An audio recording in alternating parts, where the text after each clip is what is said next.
Okay. Okay. Once you're getting this stuff, you can mark these off if it's helpful. Okay. Just no. Don't press no. Mhm. Just put it. Okay. Good morning. I'd like to welcome all of you to the January 17th, 2023 Senate Commerce Committee hearing. Please join us in reciting the Pledge of Allegiance, and Senator Susie will do us the honors in leading. Pledge allegiance to the flag of the United States of America and to the republic for which it stands, one nation, under God, indivisible, with liberty and justice for all. I will now open the public hearing on Senate Bill 46 and recognize the prime sponsor, Senator Carson.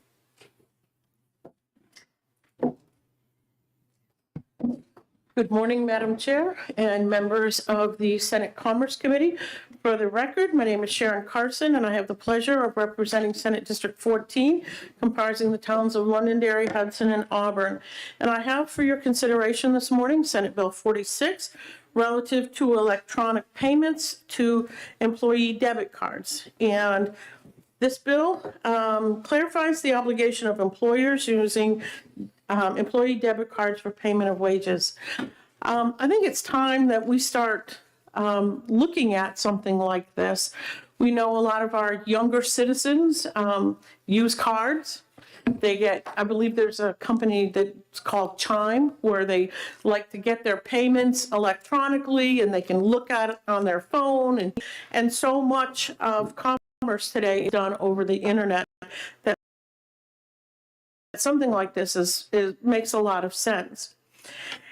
There's always been a little bit of hesitancy concerning this type of legislation, but with this bill, improved technology enables the employees to be paid consistently and securely, but wage payment law modernization is needed to permit employers to pay wages electronically. It can be impossible for employers to comply with wage payment laws if they must offer paper checks. Too often, employees who receive paper checks can't get paid on payday if there's a snowstorm or other issue preventing travel to the workplace or to banks. Offering electronic wage payments, and there is a choice of direct deposit or a debit card, would eliminate this concern.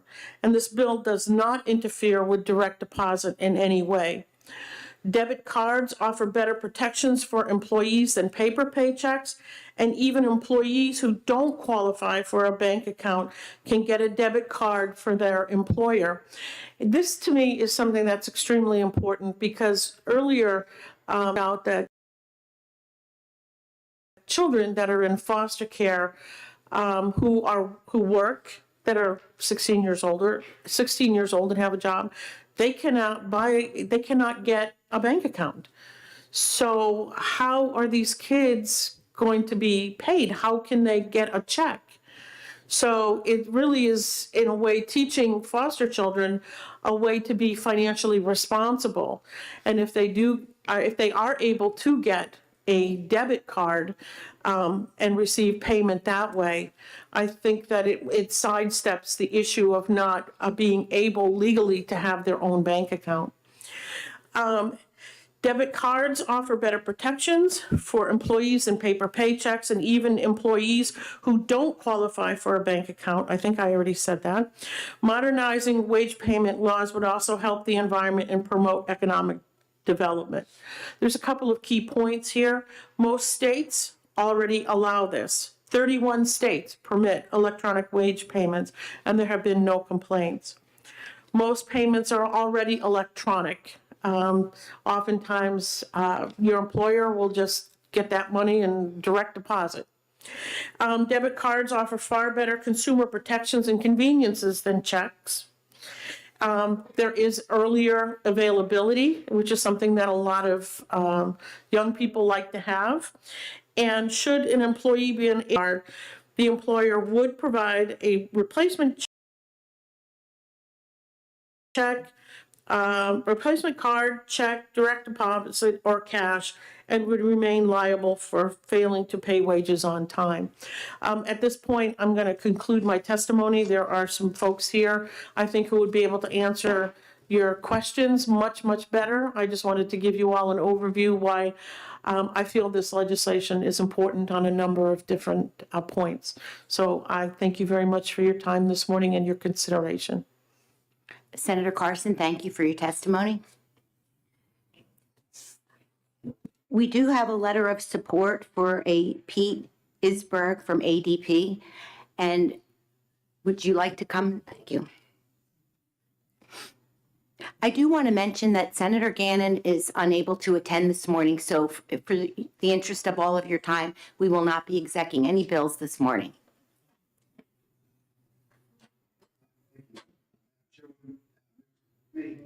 To speak on behalf of Thank you. We think this bill will help both workers and employers. It'll help employers meet wage and hour requirements to pay workers on time. It was really difficult for us, during the COVID environment, for example. Excuse me, I didn't mean to interrupt you, but for the record, could you please state who you are and where you're from? Thank you, yes. My name is Pete Iceberg. I serve as Government Relations Vice President for ADP. ADP is the largest payroll company in the nation. We pay roughly 1 out of every 6 U.S. workers. So. Thank you. Anyway, as I was mentioning, our experience was it was very difficult in the COVID environment when everything was shut down, travel was shut down, businesses were closed, to actually deliver paper paychecks to people, and people just weren't getting paid. The businesses were closed. They had to travel to the business to get their paychecks. The banks were closed. They couldn't get there. But it's a larger problem. Weather is the typical issue here, where if there's a snowstorm, people aren't getting paid, and that is a problem. So we believe that employers should be able to offer a choice of direct deposit or debit cards. Electronic payments through either direct deposit or debit cards is efficient, it's reliable, it's cost saving for employers, a major improvement over paper checks for employees. And most states already allow this. 31 states, including Maine and Massachusetts, permit employers to offer entirely electronic pay. Of course, employers that just prefer to offer a paper paycheck are free to do so. They can continue doing that. For example, if somebody had a CBA, they would probably just continue offering paper payroll checks. People are they're accustomed to electronic payments already. Virtually all government payments are electronic, for example, tax refunds, unemployment insurance, Social Security benefits, disability, and so on. 93% of U.S. workers are already paid electronically through direct deposit. So there's only 5% that are still getting paper checks. And most government employees are paid electronically. Debit cards have evolved to be a lot more, beneficial for consumers. It's a debit card like any other, so you use it, for spending at any retail establishment or, get cash back. You can walk into any bank that has a Visa or MasterCard logo and just present the card, ask for the amount of money that's on the card. There's no fee for doing that. Do not have to have an account to do that. You really have to go out of your way to be charged a fee. Really, the only fee is for using out-of-network ATMs, and we make it very easy for folks to find in-network ATMs, or again, stop in any bank with that Visa or MasterCard logo. There's also free withdrawals at Walmart, Walgreens, CVS, Target, Rite Aid, Circle K, Costco, many other retailers. So basically, cardholders can use a debit card, wherever they would use a check. There's free online bill payment, there's internet shopping, there's protections from fraud or unauthorized use, and dispute resolution. Unlike, if you have a paper paycheck, you're typically relying on check cashers, paying a fee to do that, and then you're walking around with an entire paycheck of cash in your pocket, which is subject to loss or theft. These debit cards can't be overdrafted, so there's no NSF fees. They often include free savings accounts, additional cards for family members, which are pretty popular with kids in college. You can just fund a particular amount every month.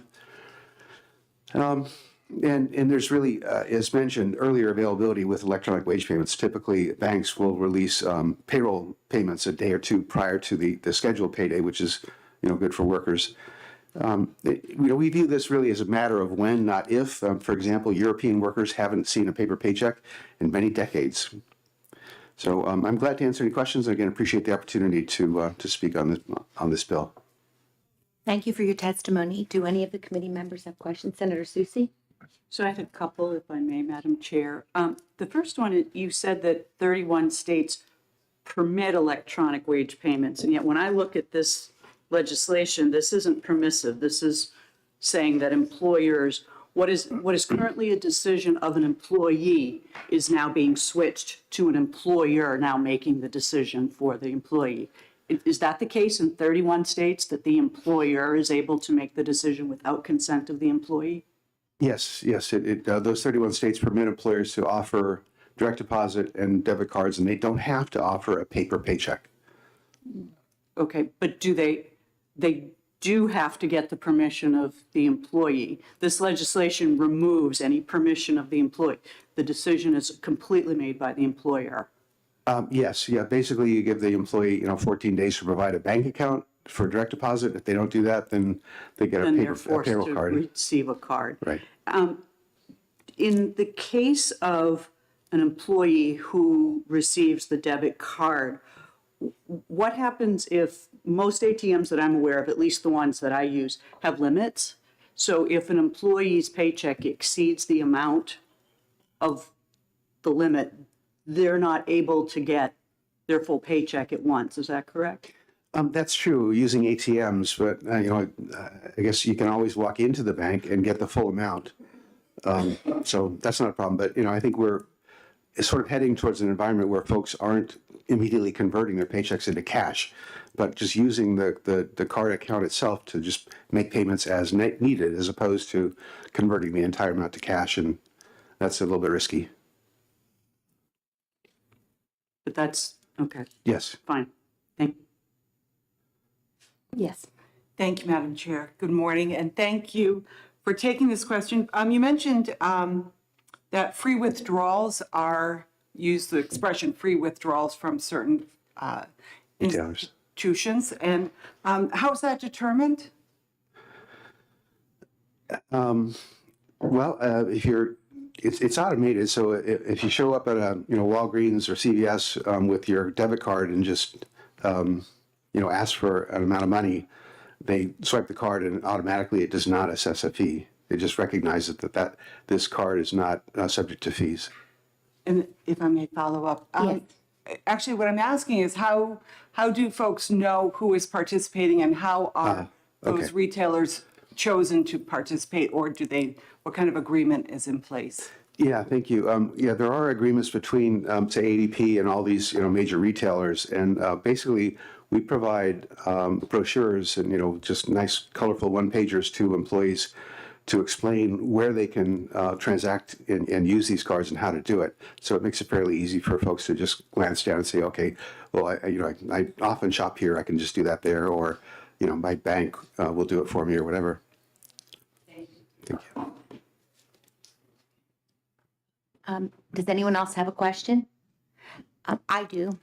So I just want to be clear.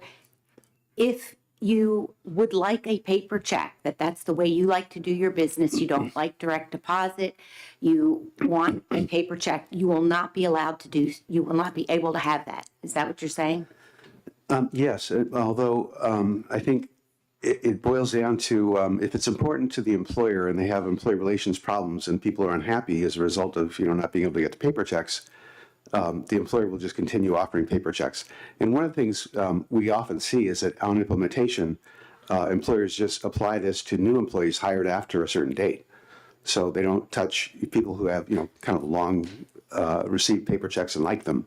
So, but it's really it's the employer's option. Is essentially we're suggesting that state law shouldn't necessarily require employers, but they should instead respond to employee demand. And as employees, tell them that it's very important, they can certainly just continue offering paper checks. Thank you. Thank you very much for your testimony. Thank you very much. Is there anyone else from the public that would like to speak?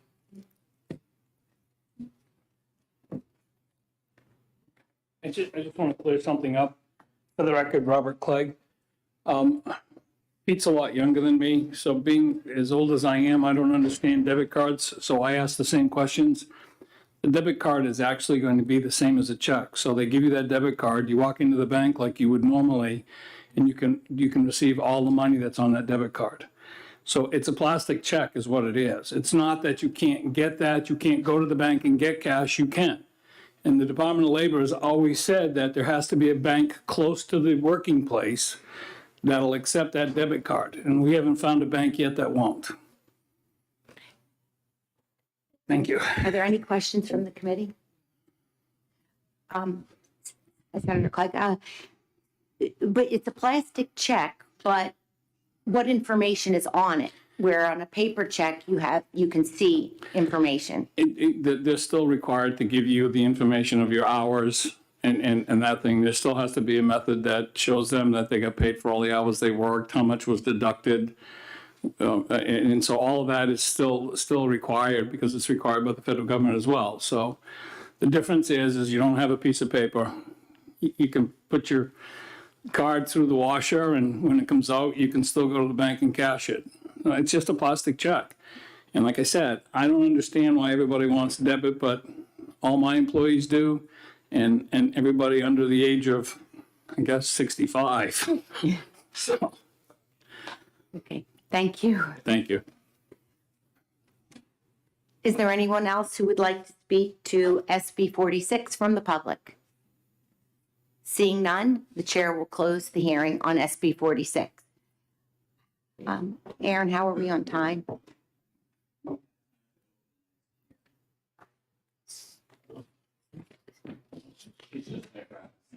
Okay.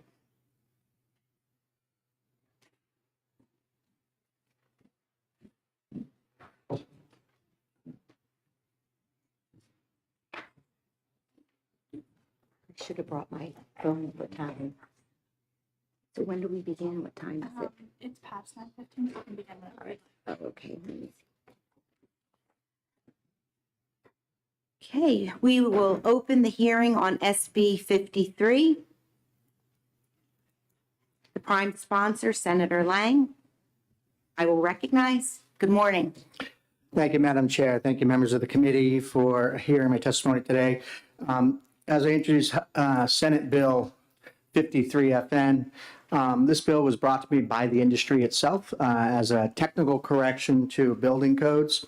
And the reason this is needed is that at the federal level, there's been some changes, and this update will enable the use of HFCs, are hydrofluorocarbons, replacement refrigerants and chillers, air conditioners, and commercial refrigeration. This building code update provides the certainty that the industry needs to comply with the federal regulation to ensure a smooth transition to alternative refrigerants.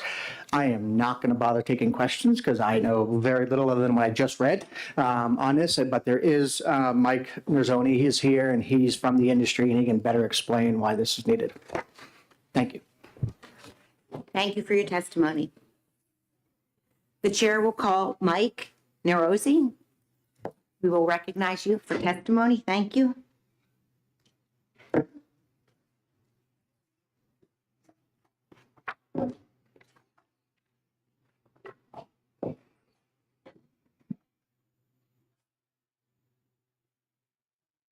Is red on? Okay, thank you.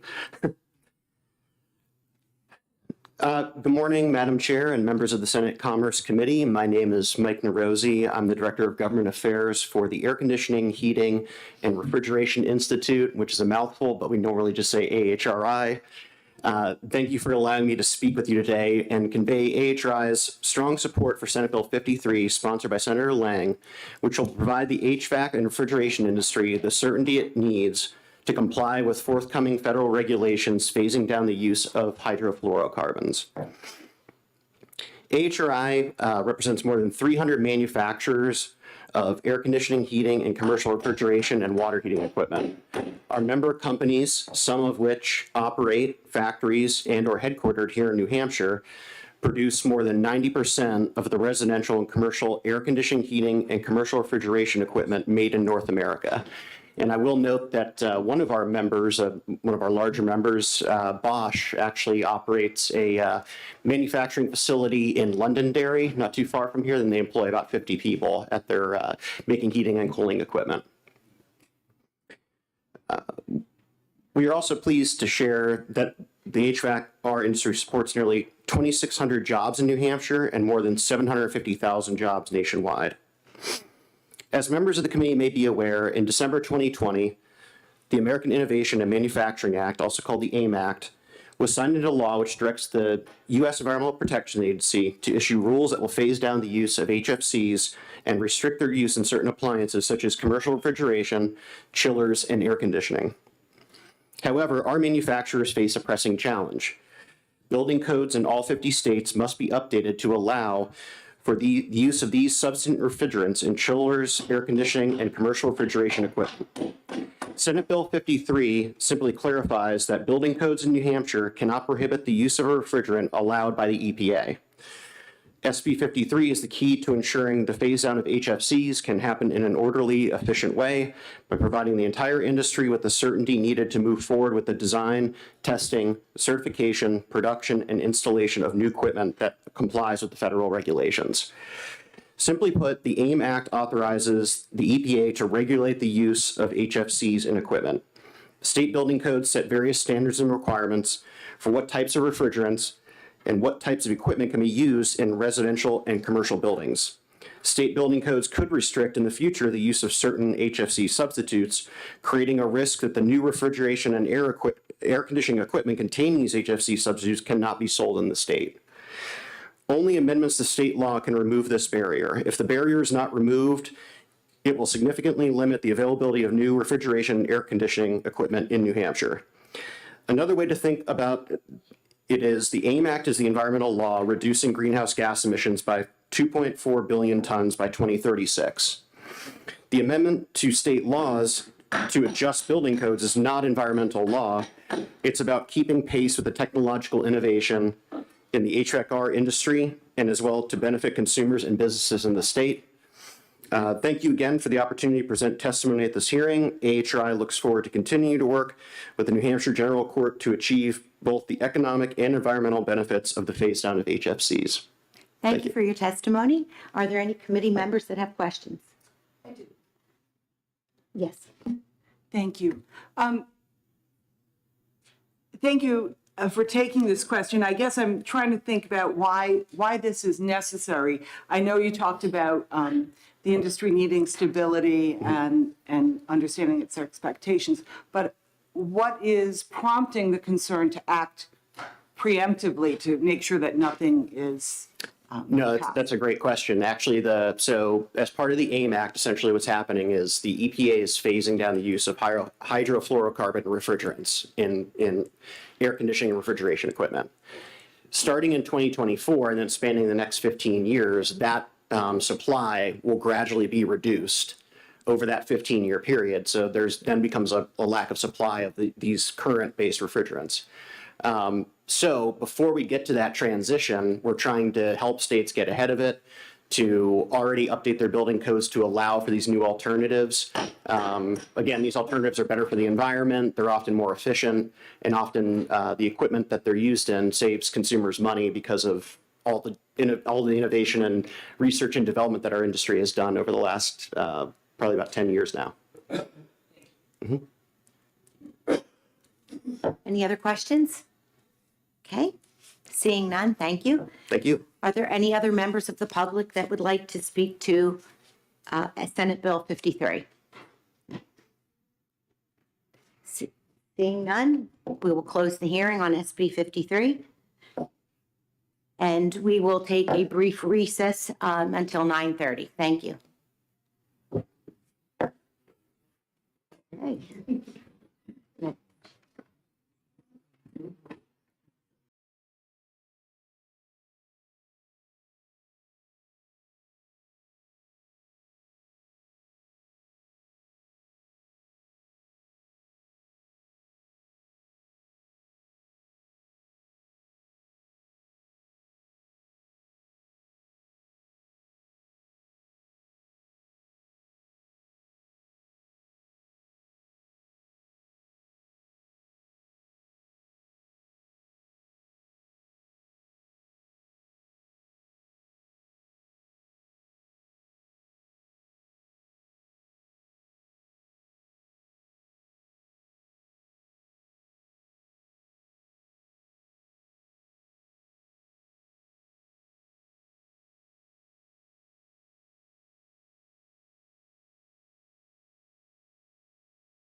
Is it 9:30?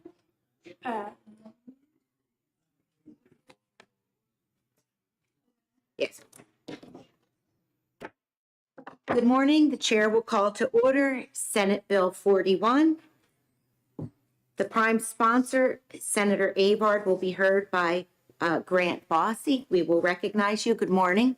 Good morning, Senators, members of the committee. Thank you for the courtesy of allowing me to introduce this bill on behalf of Senator Avard, who is down the hall, introducing another one of his prime bills at this very second. My name is Grant Bossy. I am Deputy Chief of Staff for the New Hampshire Senate. This bill establishes a committee to study age discrimination by auto insurance companies. Senator Avard filed this bill on behalf of a constituent who came to him with an issue that he found very troubling. In the state of New Hampshire, older drivers are being penalized with higher insurance rates simply because of their age. For example, this constituent, 78 years old, never had an at-fault accident, had a spotless driving record, and at one time had a very low insurance rate. He passed a certain age, he was put into a higher age group for older drivers and started paying more for his insurance. He checked with the New Hampshire Insurance Commission and told that in New Hampshire, insurance companies have the right to charge a higher rate based on age. And this happens to senior drivers with perfect records, hundreds of them across New Hampshire. Several years ago, this legislature passed a law removing the requirement that drivers of a certain age retake their driving test, judging at the time that this was discriminatory to older drivers. This study committee would examine whether the policy of allowing insurance companies to charge higher rates to persons of a certain age falls into that same category. Senator Avard thanks you for your consideration and asks for your support for Senate Bill 41. Thank you. Thank you for your testimony. Any questions from the committee? Seeing none, the chair will call Mike McLaughlin and recognize him to speak to Senate Bill 41.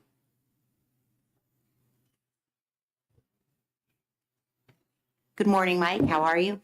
Good morning, Madam Chairman and members of the committee. My name is Mike McLaughlin. I represent Allstate Insurance Company, Maine, New Hampshire, Vermont, and speaking in opposition to the bill, not substantively, but actually because it's unnecessary.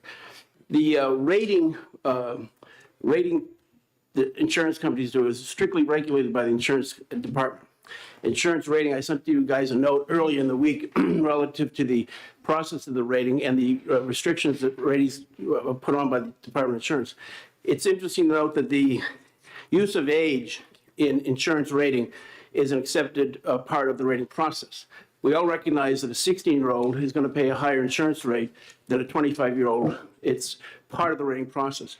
It's important to note that rating are created by multiple different factors which arrive at a competitive rate in a very competitive market. So when you talk about a study committee to look at age only for seniors, it ignores the fact that there are no rates put into process in New Hampshire that don't have multiple factors included.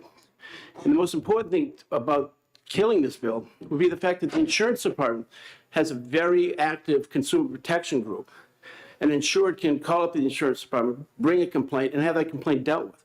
And if somebody alleges that their rate was changed only because of the age, that would be something the insurance department would be very interested in finding out and talking to the insurer about that. So when you look at the rating system in New Hampshire, you've got to understand it's multiple things. The amount of insurance you buy, the car you drive, where you garage the car, if you've had accidents, if you're a good driver or a bad driver, if you're an honor roll student, if you're 17, if you're 35. So when we look at this bill and say, let's look at the only thing in the bill, which is age, I think the bill misses the mark because the rating process is complex. It's the special sauce for insurance companies who submit it to the insurance department who looks at it, approves it or disapproves it, and it's trade secrets. So when you talk about insurance rating, you're not going to be able to say to the insurance company, tell me everything you do, because insurance company A might come up with a competitive rate by having X, Y, and Z, and another company has A, B, and C. So it's a multiple factor situation, which is why New Hampshire is a very competitive state. The insurers look to get the best competitive rate they can, and they use all the factors. So I would simply say this bill, if there is an issue, I'm sure the insurance department's here and will testify on their own behalf, but they take very seriously rates. And if a rate's discriminatory, it won't be approved. So that's why we think the bill should not move forward, because there is a process in place that takes care of that issue. Now, I'm sure the constituent had a legitimate complaint, and I hope he went to the insurance department, but I do not believe that there's an insurance company that ever raises a rate based on age itself. Thank you. Thank you for your testimony. Members of the committee have any questions? Thank you. Thank you. The chair will recognize Kristen Chittarella.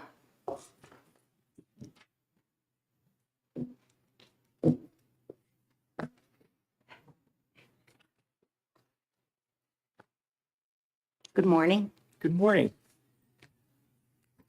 My name is Christian Citarella. I'm the Chief Property and Casualty Actuary at the New Hampshire Insurance Department. It is my responsibility to review all personal lines rating algorithms before carriers may use them in the state. Carriers use dozens of rating variables, also called risk characteristics, to determine a premium that most closely reflects the expected loss anticipated for the insured vehicle. Carriers provide claims experience data with their rate filings to support rate factors assigned to each of these risk characteristics. If the data is not credible, I ask the carrier to withdraw the rating factor from the algorithm or use regional or countrywide data as appropriate to supplement the statewide data. There is plenty of credible data that support the use of age as a risk characteristic. Young drivers and seniors are more likely to experience a loss independent of other risk factors. I welcome the opportunity to work with a study committee or individual legislatures so consumers better understand insurance pricing. I can take questions if you have them. Thank you for your testimony. Thank you. The chair will recognize Joan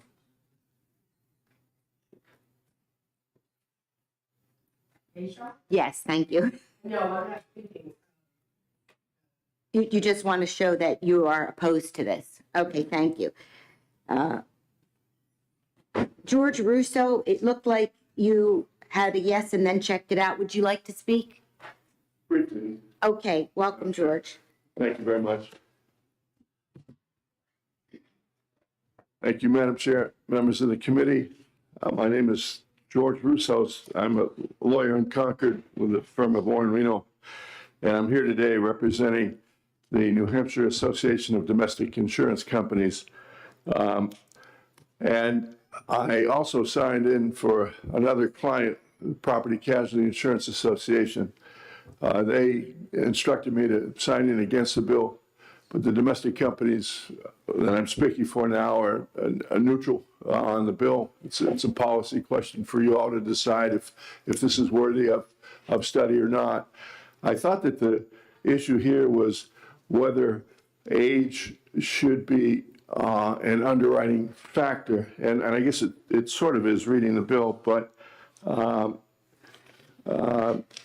starting to think that maybe based on Senator Avard's testimony that it's recognizing that age is a factor and that it's a valid predictor of loss, should we nonetheless say you can't discriminate based on age?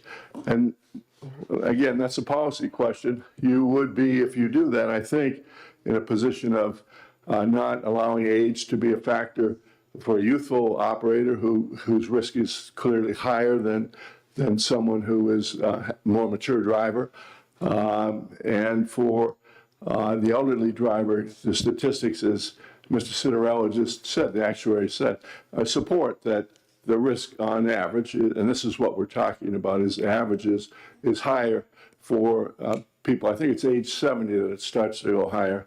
I should know because I'm in that classification and I understand it, and I happen to think that that it is fair because the whole idea is to predict losses, and those who are more likely to cause loss pay more than the driver who's viewed as a safer driver. And that's the whole premise of underwriting for the various factors that go into the determination of premium. And I'd like to emphasize what Mr. McLaughlin said about the competitive market. We've got a tremendously competitive market with about the 6th lowest auto insurance premiums in the country. Part of that is due to the ability of companies to underwrite for loss, and one may decide that this should be weighted in this way, and another should decide, I want to encourage this type of driver to insure with us, and so we'll set a rate that's different, and so that leads to choice for consumers and competition in the marketplace, which is a good thing. The only other thing I'd like to mention is the existing statute on insurance rating. The rate standards provision in the insurance law prohibits unfair discrimination and defines it as exists if, after allowing for practical limitations, price differentials fail to reflect equitably the differences in expected losses and expenses. So the guiding standard for the insurance department is whether age, as filed for approval, equitably reflects differences in expected losses. If it doesn't, you can't do it. And that's emphasized also in the rating statute that prohibits cancellation because of age. It shall not cancel, reduce liability limits, refuse to renew, or increase the premium of any motor vehicle policy for the sole reason that the person to whom the policy has been issued has reached a certain age. So if companies or a company has engaged in conduct that doesn't fairly reflect the increased risk from an elderly policyholder, then the insurance department is the place to go. They have a complaint division. They will investigate and take action if it's appropriate. So that said, if this issue, and I think these things are interesting anyway, from a policy standpoint, and if you feel like studying it, fine, we'll be happy to participate. Thank you. Thank you very much. Thank you. Questions from the committee? Thank you. Thank you. There's no check mark to speak or not speak, but it's a little hard to read. American Property, is there someone here that would like to? Yes, that's. Oh, you were casually, both of those, right? Yes. Yes, okay. Okay, thank you. Thank you. Okay, are there any other members of the public that would like to speak to Senate Bill 41?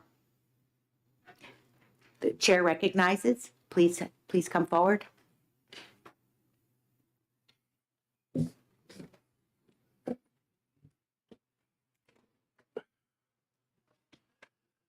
Thank you for letting me testify in regards to this House Bill 41.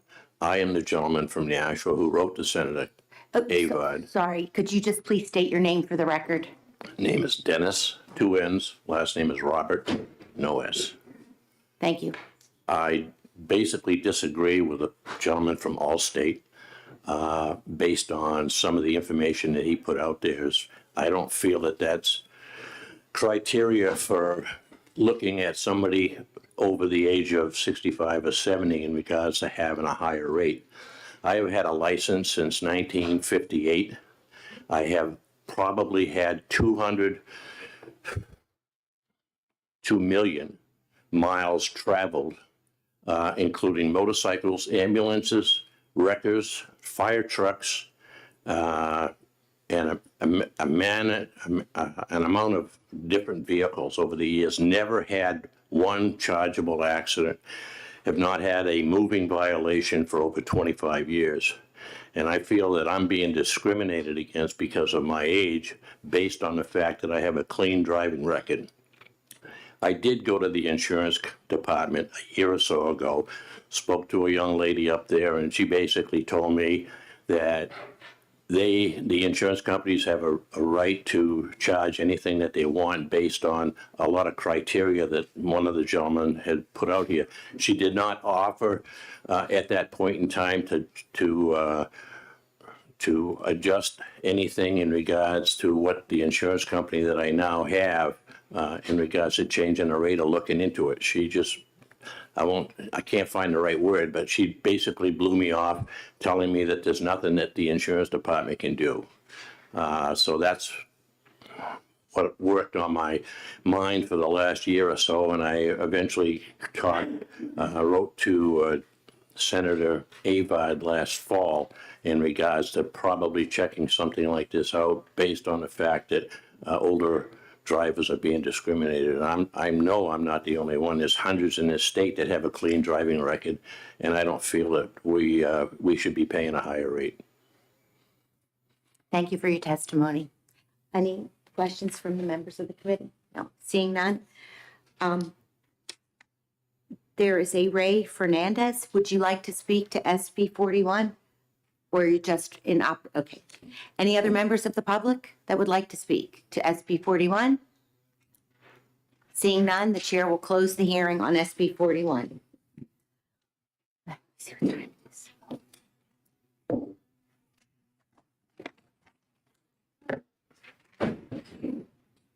We gotta go.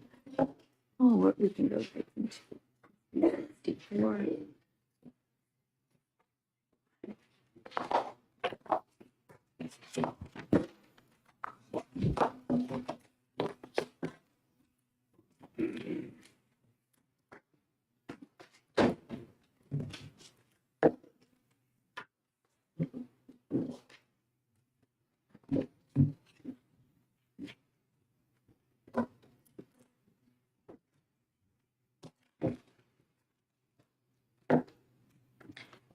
The chair will open the hearing on Senate Bill 64. The prime sponsor, Senator Gannon.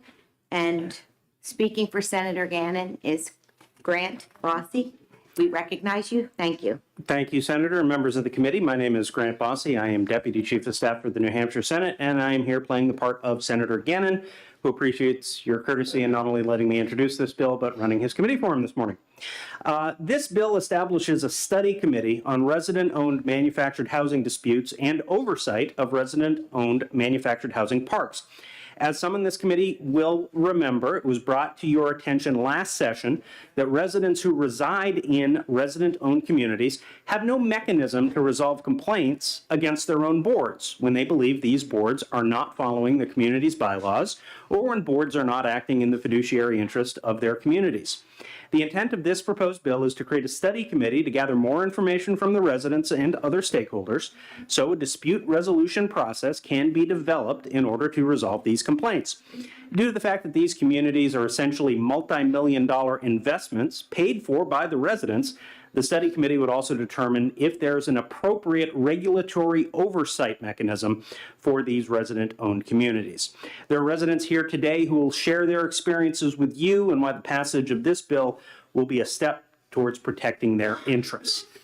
Senator Gannon hopes you will join him in supporting these residents and passing Senate Bill 64. Thank you. Thank you for your testimony. Questions from the committee members? Seeing none, the chair will call Donna.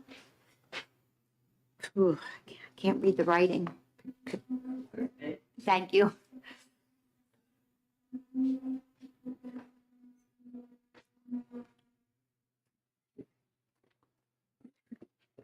Good morning, everyone. My name is Donald McVeigh. Ware, New Hampshire. I'm just going to read my testimony thing here. Resident of South Ware Mobile Home Cooperative. I'm here to testify in support of SB 64. I'm going to share some of the following issues with what we've had to deal with our board of directors this time around. There's an abandoned trailer voted by the co-op to be removed twice. Was not removed. Board had an offer from another member in the co-op for $10,000 would buy the trailer. This was rejected by the board. The trailer sold to a family member of a former board president for $1,600. Trailer is still there. No member access to co-op bank or attorney except through board. Those who attempt to receive letters to resist from the board. Treasurer pays bills late, causing late fees to be charged. This includes town fees. Former treasurer kept meticulous records while in office, forced off board due to board harassment. Board appointed another co-op member to the treasurer, who is a certified accountant. This person stayed in that position for 1 month and resigned. No explanation given. Secrecy from board to co-op members. There is much whispering at the board table during meetings. They don't use microphones, so. The board appoints board members, no co-op votes. Tree removal. The mother of the board president had 11 trees removed for more light around her trailer. 2 trailers north of her home, 2 dead trees fell on the home of a single handicapped woman, leaving a hole in her roof. The hole is now covered in a tarp because she is financially strapped. This was after the tree company went through the park to remove dead trees. Board says co-op not liable and is doing nothing to aid this member. Each unit gets 3 feet clearance on the side of the trailer opposite the main side. The president has a garage on that side of her trailer that is much wider than 3 feet. It's a garage. There are certain rules in the bylaws and the community rules, some required by law, not just by the co-op, ignored for certain members of the co-op. Trash in yards, vehicles on grass, construction materials scattered about the lots, maintenance of personal lots, unregistered vehicles, etc. I respectfully ask that this committee support SB 64 in order to give us a chance to resolve our concerns and improve our resident-owned communities. Thank you for your time. Thank you very much. Questions from the committee members?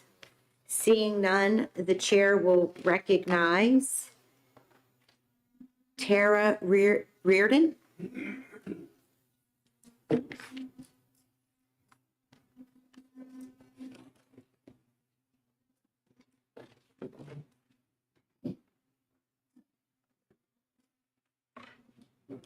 Good morning, senators and committee members. My name is Tara Reardon. I'm an employee of the New Hampshire Community Loan Fund, and I would love to tell you all the wonderful things that we do, and instead I'm going to give you a copy of the annual report so you can look at that at your leisure. One of the most important things that we do in our oldest program is the resident-owned community program. The New Hampshire Community Loan Fund innovated that 40 years ago. Now it represents over 9,000 households in 145 communities in the state of New Hampshire. And I would say it is our best source of unsubsidized affordable housing in the state of New Hampshire. There are communities in all of your districts, and I would love a minute with you someday to show you where they are. Last session, Senator French put in a bill, SB 324, that sought to do exactly this, dispute resolution with homeowners who couldn't solve the problems in their own communities. He painted it with a broad brush and included homeowners associations and condo associations and resident-owned communities, and it was really too much, and it was too many pages for anybody to sort through. We agree that there are disputes, and there are disputes that communities don't solve in and of themselves, but we would respectfully request that this committee just hang on immediate action on this bill. Senator Avard, in fact, is introducing a bill. There is a forum already where these disputes can be heard, and with some tweaks in their jurisdiction, we think that's the best place and the quickest remedy for these residents. The other thing that I will say is that you can imagine that manufactured park owners, investor owners, and resident owners, there's some tension between those groups. In fact, when the residents own and it becomes a not-for-profit corporation, they run it for the benefit of those residents. And when they sell it, they don't benefit from that. That money actually goes through charitable trust to another affordable housing purpose. Where investor owners, it's a profit-making. Nothing wrong with that at all. We're all capitalists. It's a for-profit business.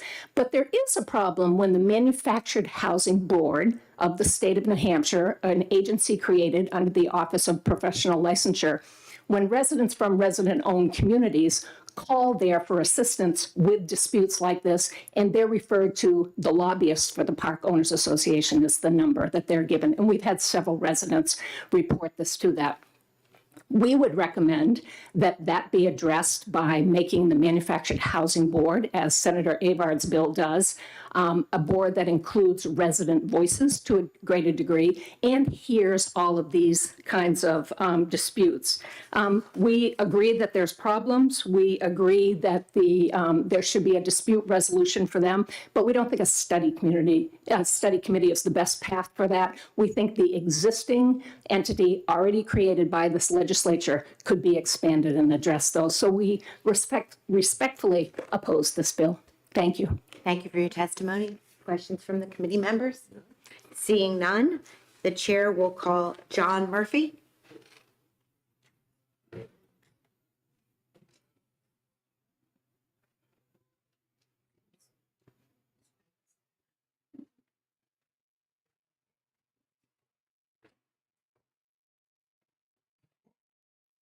Good morning, Mr. Murphy. Good morning. I'm a resident of Fairview Crossing Cooperative in Allenstown. I spoke last year for 324, which would have created a cooperative dispute resolution board due to problems in Fairview Crossing and the board of directors. Due to the board of directors not following our bylaws and the terms of our loan agreements, we are currently in a technical default with both lenders. Our bylaws call for an annual meeting to be held in May of each year, as well as financial audits to be completed and presented to the membership. Our annual meeting due in 2021 was canceled due to COVID, but other co-ops were able to have elections through mail-in ballots. The 2019 to 2020 audit was not completed or presented to the membership. I also forgot to mention that the board of directors that started the co-op were to hold elections 60 days after the purchase for board position. As far as I know, this never happened, as I was never notified of any such meetings for elections in 2019. Again, last year, the annual meeting in May, which is also covered by a statute, was postponed for a variety of reasons. The audit was not complete. There was no place in 5 miles to hold the meeting. Property management wasn't available, are the ones that I remember. The annual report due on April 1st was not completed till August 3rd, and only then because a few members kept bringing that back up on a supposed official Facebook page. In about August, a petition was started to remove the president of the board. After it was presented to the board, following the procedures in our bylaws, copies of the petition with names, signatures, and addresses were posted at the 4 mailbox huts in retaliation against those that signed it. September 23rd, a notice of impending default was sent to the board of directors stating that if certain items were not corrected by October 28th, the co-op would then be in default of the terms of the loan. The membership was never notified by the board of directors. Again, the board of directors basically just the president by the time the rest of the board, except the secretary, had resigned in August. And the secretary resigned in October before the scheduled board meeting did nothing. I believe it was about November 3rd that we were officially were officially put into a technical default as nothing had been done to correct the issues, and the lenders were never contacted to try and work things out. About January 2022, the primary lender notified us that they had also put us in a technical default due to the actions and inactions of the new board. We finally had the annual meeting and elections in November. The audit still had not been completed and was able to be held on site at our maintenance garage. So much for the excuse that a location could not be found. A new board was elected that was more or less handpicked by the outgoing president, and the actions of the board continued. Most notably was around April when about 15 members were removed from the official Facebook page for no apparent reason. I was one of them and had been restricted for a few weeks prior, so I could read what was there but could not make any comments or post. We all filled out complaint forms about this, and we were no longer able to see any notices for meetings or water shutoffs, maintenance, etc. These complaints went to the board of directors about the board of directors, and you know what the result was? Nothing was done. The annual meeting was able to be held in May, but there was difficulty in getting enough members to attend to have a quorum for elections. Also, just before the meeting, the ops manager and treasurer resigned, so this annual meeting was scheduled to elect a vice president and treasurer per the schedule in the bylaws, and the other two open positions were to be voted on by the membership at that time. After this disturbance by some members, after nominations were being done, it was voted that the vacant positions of ops and secretary were to be appointed by the new board members at the June board of directors meeting. Over the Memorial Day weekend, the president and treasurer resigned, leaving just the VP, whose term had ended in May. The new board members were to be seated on the 16th of June at the Board of Directors meeting. About a week prior to that, the VP tried to single-handedly use the action without meeting to appoint herself president and appoint the former treasurer as ops manager. You can clearly see this was about control and power, not what is good for the co-op or for the interest of the co-op itself. During this time, I had emailed our Rock, New Hampshire TA and other higher-ups at the Community Home Loan Fund about the disregard to the bylaws, code of ethics, and procurement policy, and the violations encountered with them to no avail. I emailed the senators that were working on SB 324, last year's bill, with their problems, but nothing on the books that would be of help. I was appointed secretary for the Board of Directors for the remaining other terms, which is May 2023, and we are still in a technical default due to the fact that 2021-2022 audit has not been started, as the budget for audits is already over budget and membership approval is needed. Due to the fact that I'm a current board member and would be biased from this point on time forward, I will stop now. That's all I have. Thank you, Mr. Murphy. Questions or comments from the committee? Seeing none, the chair will recognize David Kirsch.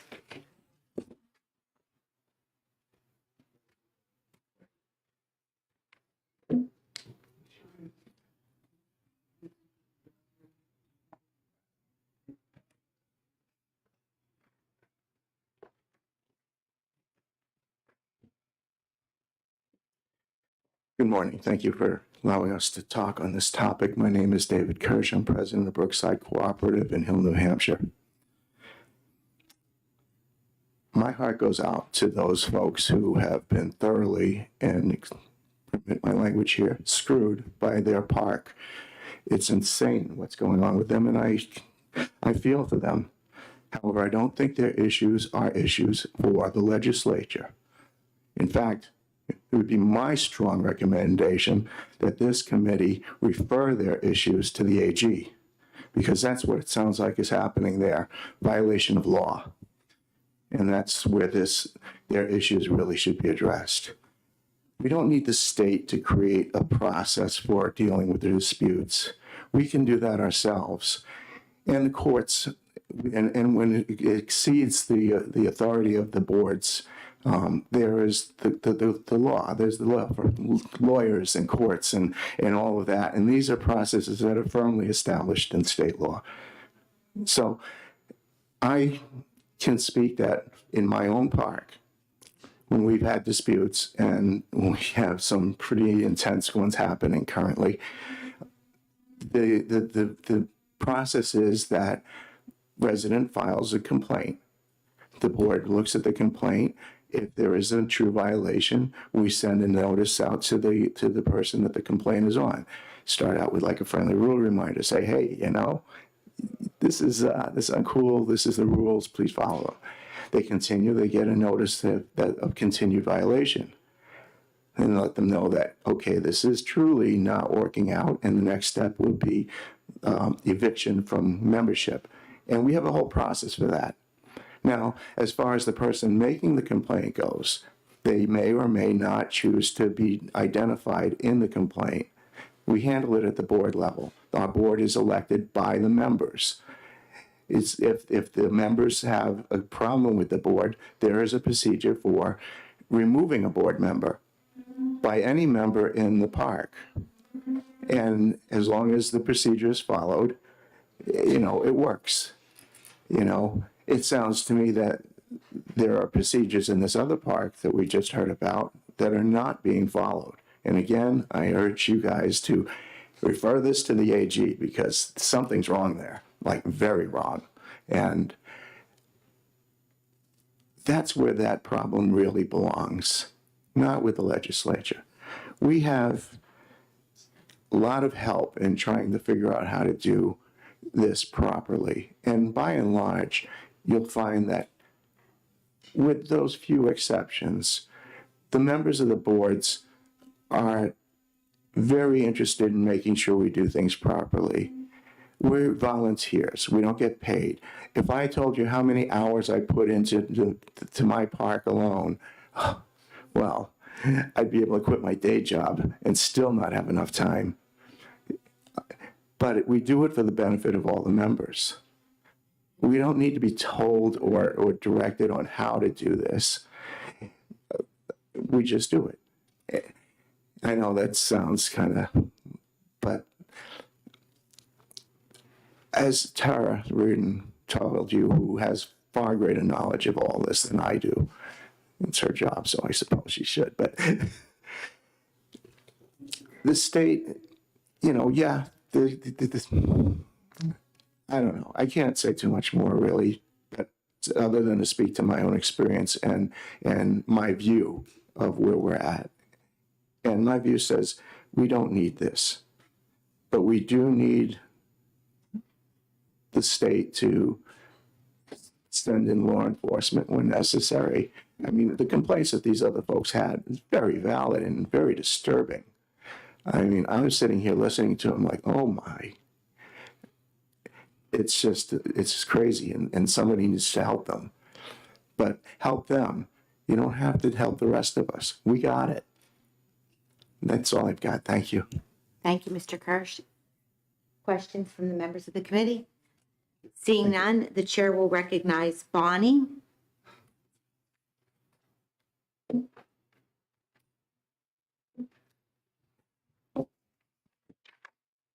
Good morning and Happy New Year. I have two testimonies to read, one for myself and one for Louise Rideout, who couldn't be here because she is in today. So if you don't mind. Okay. Let me get comfy here and I won't cry. Okay, good morning. My name is Bonnie Gories and I'm from Bayview Community Co-op in Allenstown, and I hope some of you remember me from speaking last year. I am here today, along with others, to ask you to please support SB 64 that will establish a study committee to develop a dispute resolution program for the resident-owned manufactured housing parks and an oversight of resident-owned manufactured parks. Bayview, as well as many other co-ops, are in dire need of a dispute resolution program.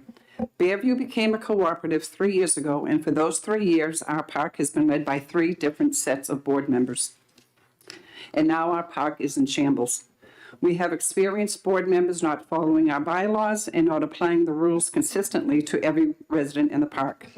For example, the boards have had, and still do, have private meetings in which the public are unable to attend, spend money on behalf of the park without required authorization of the park members, not provided financial information to the members of the park when we ask. This is a really important issue.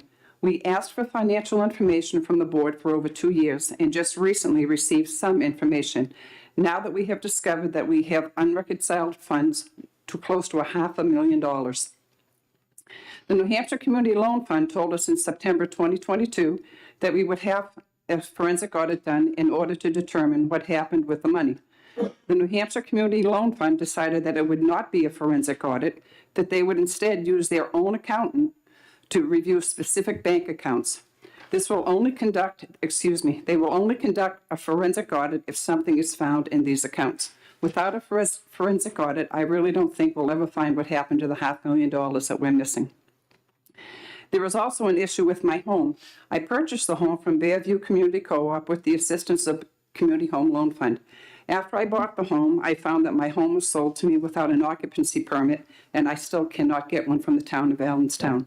My home never had inspections that are required by the state of New Hampshire, and my furnace was not converted to natural gas from natural gas to propane, which caused the furnace to overheat and spew CO2 and soot throughout my home.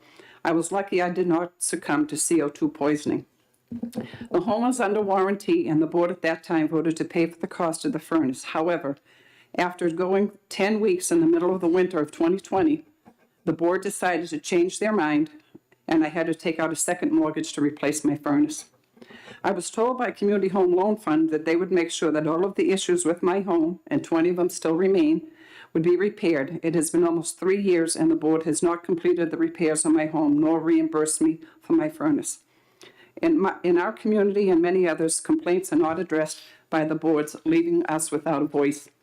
Without the development of the dispute resolution program for resident-owned communities, our park will remain in a shambles. Resident-owned communities are multi-million-dollar companies, and due to our financial mess, we really need to determine if there is enough oversight of resident-owned communities.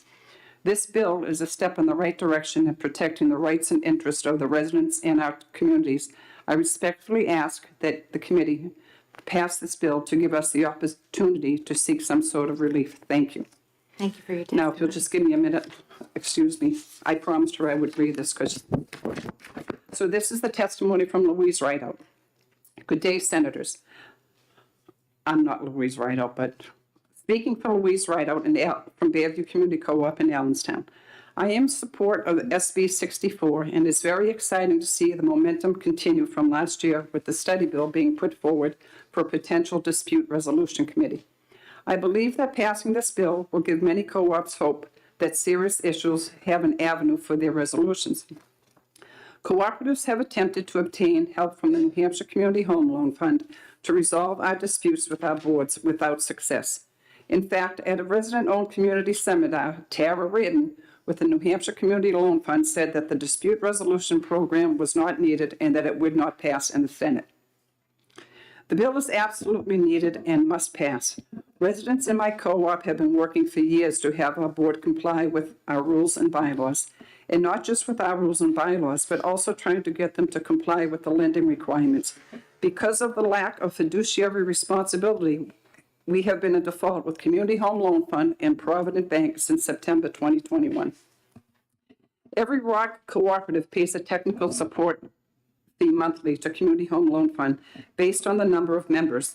In order to comply with the lending requirements, boards must file monthly financial statements with Community Home Loan Fund. The Community Home Loan Fund did not review our information for 2 years, hence we're missing $500,000. We now have hundreds of thousands of dollars that cannot be accounted for that we are on the hook for. It is obvious that the technical support fee my co-op paid do not help us at all. Bonnie Goris and myself reached out to the New Hampshire Department of Justice Charitable Trust Division with our financial concerns. Attorney Tom Donovan informed us that our property management company Foxfire was providing management services and put out an RFP to hire an accounting firm to perform a forensic audit. Instead, Community Home Loan Fund opted to have their own accountant review a couple of our bank accounts. Only if something is found will a forensic audit be conducted. Why the change, and isn't this a conflict of interest? We desperately need a way to resolve issues between co-ops and boards. I hope this very important bill will be passed. The future of the co-ops depend on it. Thank you respectfully, Louise Rideout. Thank you. I did it. Thank you. Thank you. Questions from the committee members? Seeing none, the chair will recognize Billy Lunderville. Thank you very much. Thank you.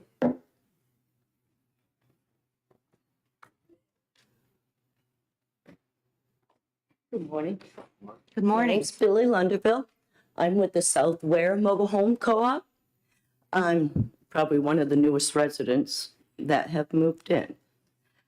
Since I moved in, I strongly support the SB 64 bill. I've been harassed. We have our chairman had her mother move into the park, which was voted to move in. There was no committee formed to view her mobile. It was a used mobile they were bringing in. According to our rules and bylaws, we're supposed to have a committee formed to view it and okay. It was brought in with no committee whatsoever because of its age. I had a brand new mobile being built, and because of COVID happening, it got postponed. I was charged 6 months park rent when I had no mobile on the lot whatsoever. I wasn't even living in the park, and I was charged park rent. They have refused to reimburse me the money.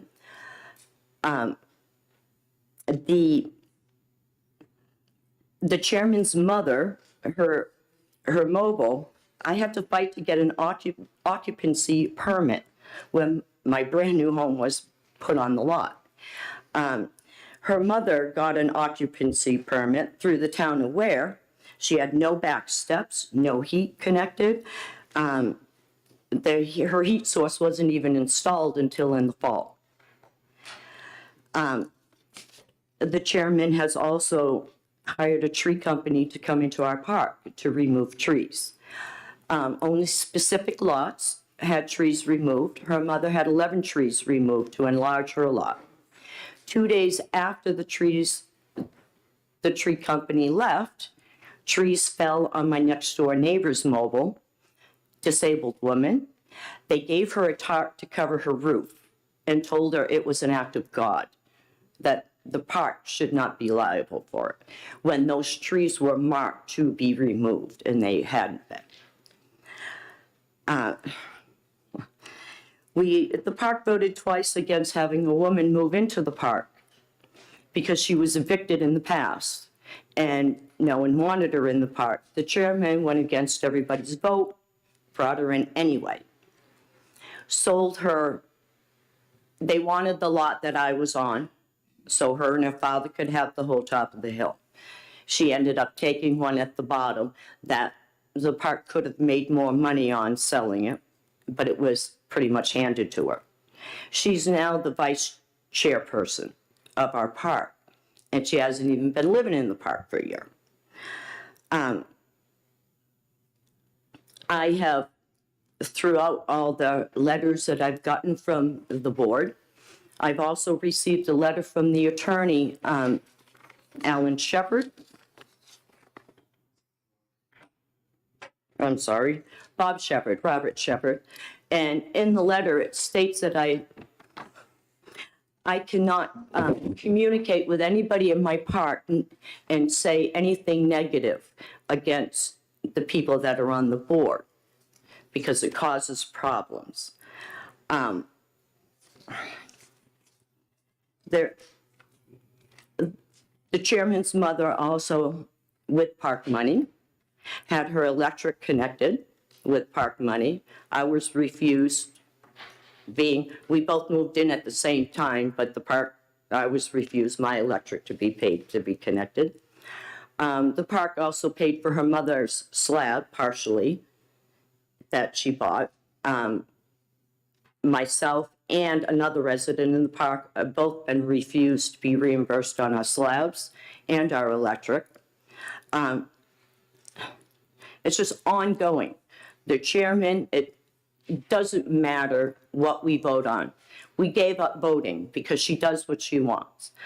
The complete board is appointed by her. No one voted for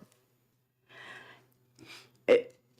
I feel like a child sitting here complaining with you people, but we need some sort of resolution board to get past this stuff because we can't take it to our board in our parks. Nothing gets done. And if we do, we get retaliated against. So I'm in complete support of the SB 64. Please help us. Thank you very much. Thank you for your testimony. Senator, any questions? Thank you. Seeing none, the chair will recognize Susan King.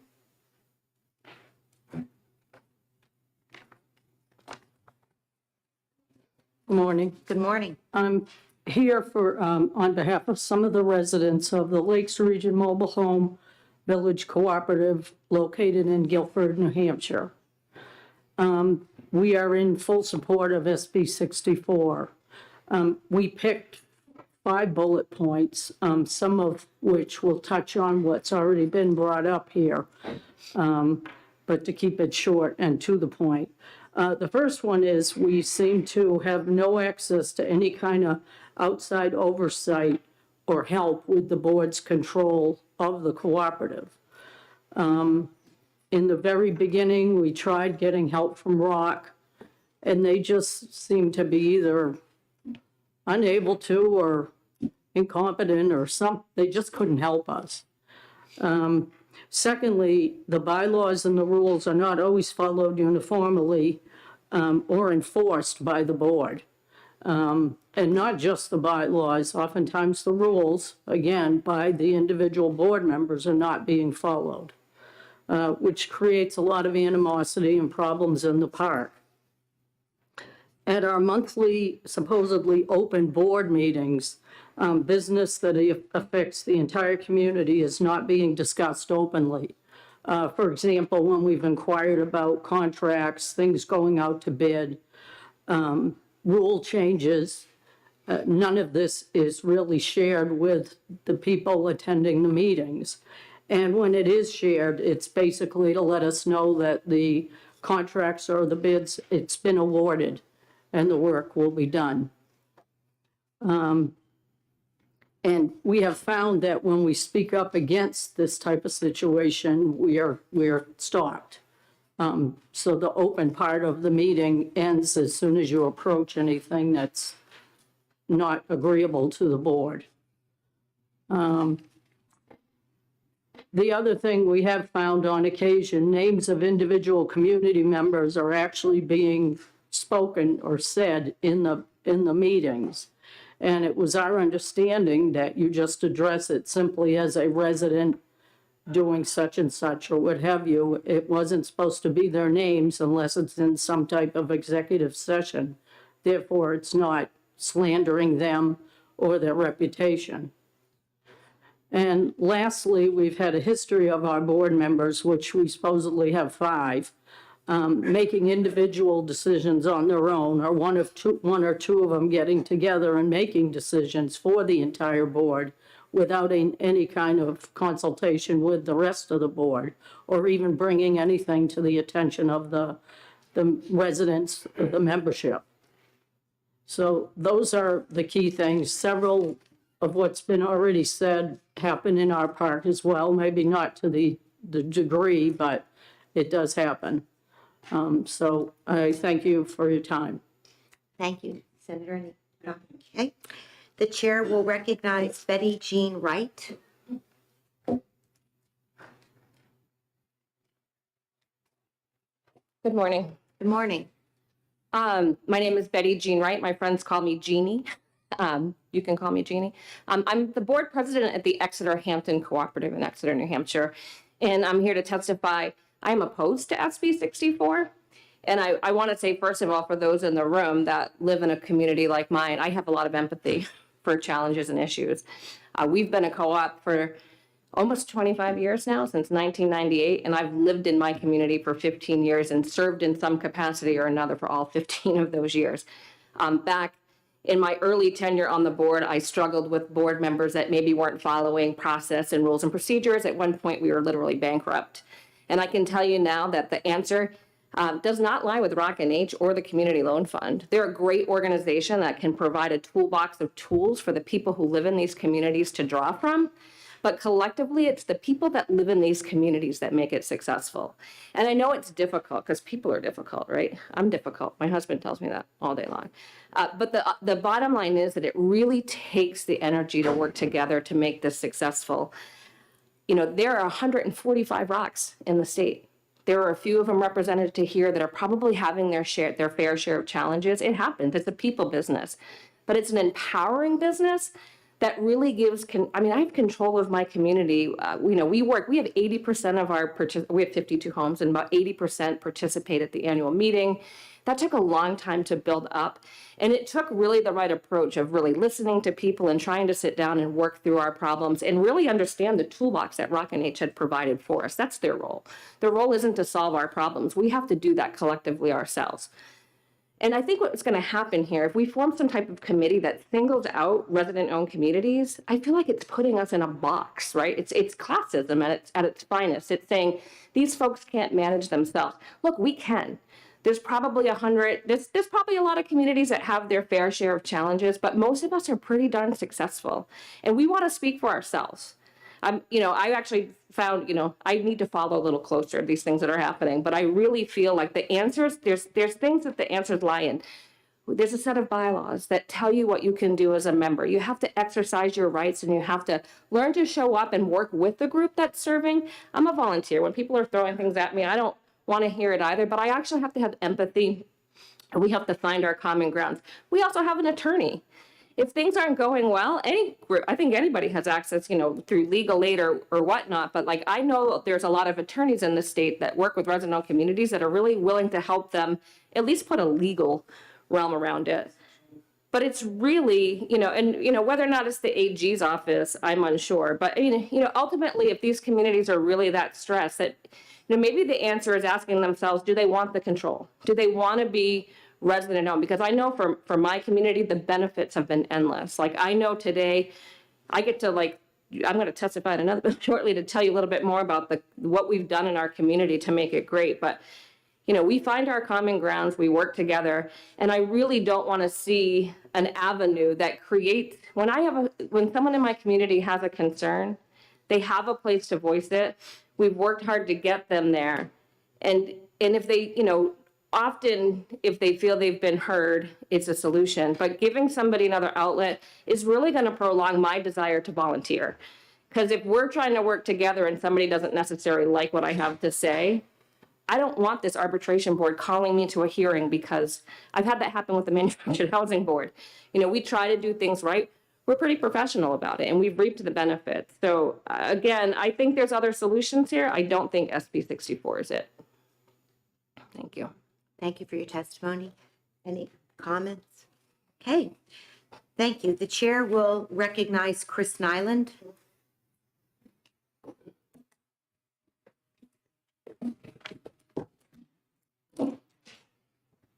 Hi, I'm Chris Nyland. I live at Centennial Estates in Derry, New Hampshire. It was the 100th ROC. It's about going on 11 years. It's 57 lots. It's 24 acres. And back in the 60s, it was subdivided, so we each have our own lot of which we have to maintain. And for almost 9 years there, we had pretty much the same board of directors. And back in 2019, we got a 5-page letter from them stating that they all quit. You guys figure out what you want to do. It's on you. If you want us, though, we all want free rent. And your rent's going to go up $35 to $50. So, with no future annual meeting, I put forth a group and reached out to some residents and put a meeting together. And at the end of it, I was voted president. I was honored to take the position. I had studied for it for many years because I knew my time was going to be up, seeing how the other board was aging. So over the next 58 days, you just can't believe. I mean, they took off with all the paperwork, all the keys, all the banking, all the phone numbers, all the addresses. They took off with everything, and I was left with lawsuit, a 6-year lawsuit that was going to change the fundamentals of ROC, that you no longer were a part owner of a whole community, but that in fact that you each in itself owned your own lot. And that's further informed by the Supreme Court's decision. And we actually, they restored a lot next to a person, and they helped themselves to quite a big portion of his lot, and he stuck with it for 6 years, because once you take a co-op to court, and if you tap out, you're responsible for, well, Robert Shepard's attorney fees. Yep. And so you got to stick in it, and he stuck in it, and it cost him $80,000. And at the end of it, our park was ordered to pay almost $20,000 to restore his lot to the best that he could, because it wasn't really the community. We all have the right to our lot, and the judge ruled that because he has a forever lease on a wooded lot, that when he looks out his bedroom window, when you cut the trees, you ruined his right to quiet enjoyment of his lot, of which he pays for. And that's why, because they changed the view out the man's bedroom window by cutting the trees. It was ruled that he ruined his right to quiet enjoyment, and he won the lawsuit. Now, over the next 58 days, I was, on the third day, I was sent from the vice president a video of a bedroom sex scene with an animal. 2 weeks later, I'm being sent gay hate speech and pictures of gay people, probably HIV positive, at 9 o'clock at night. Then by the 5th week, I'm being sent a young 12-year-old girl being sexually assaulted while having hot dogs thrown in her face. A couple minutes later, I get a picture of myself. And it's quote, I'm not going to quote you what it says, but this man evidently had been taking secret pictures of me. And he decided that morning it was appropriate, after sending me the girl being raped, that he thought it was appropriate that he now let me know that he had been taking pictures of myself. So I brought it to the board members, and we were going to remove him when I got back from vacation. Well, when I got back from vacation, ROC had somehow accepted a resignation of mine, of which I never wrote, and called our park management company and had me cancel that basically as a human being, as a president, as a member of the society. Next, they canceled the bank accounts. They had the police kick in my door on a welfare check. By Monday, I had received 6 lawsuits for defamation. And it just goes on and on. A couple weeks later, we're getting ready for a meeting. The Treasury files a domestic violence stalking order against me to keep me out of going to the Derry Public Library, where I was to perform my duties as president on the park. And they had me removed from the park, my home, my pets, my money, my cars, my motorcycle, my freedom. All for volunteering to be a president. For volunteering. For 58 days, I volunteered my time to help save the community. 10 hours a day I gave it to try and right that ship. Now, it's been 3 years. Right now, I'm not going to talk over what 3 years because there's been no monthly meetings. There's been no annual meeting in not 2020. No annual meeting, not in 2021. They were even trying to get out of having a meeting in 2022 when finally I called ROC and said, enough is enough. We have to have elected board members having a meeting. So you need to put me back in power and let me bring this community to a meeting. 2 days later, I see a board member out talking to my neighbor saying, get him out in the middle of the street and punch him right in the mouth. 2 days later, I see the guy out there I hit my phone and I just held my phone. And he's out there threatening to punch my wife. And then he comes around my wife and what does he do? He punches me right in the mouth and knocks all my teeth out. So he's arrested weeks later. But not before he tells the board of directors that I was somehow involved in a fight with a 76-year-old veteran. Never even, not in the video, I never said a word. So if that's not bad enough, I'm like, well, they've arrested him. So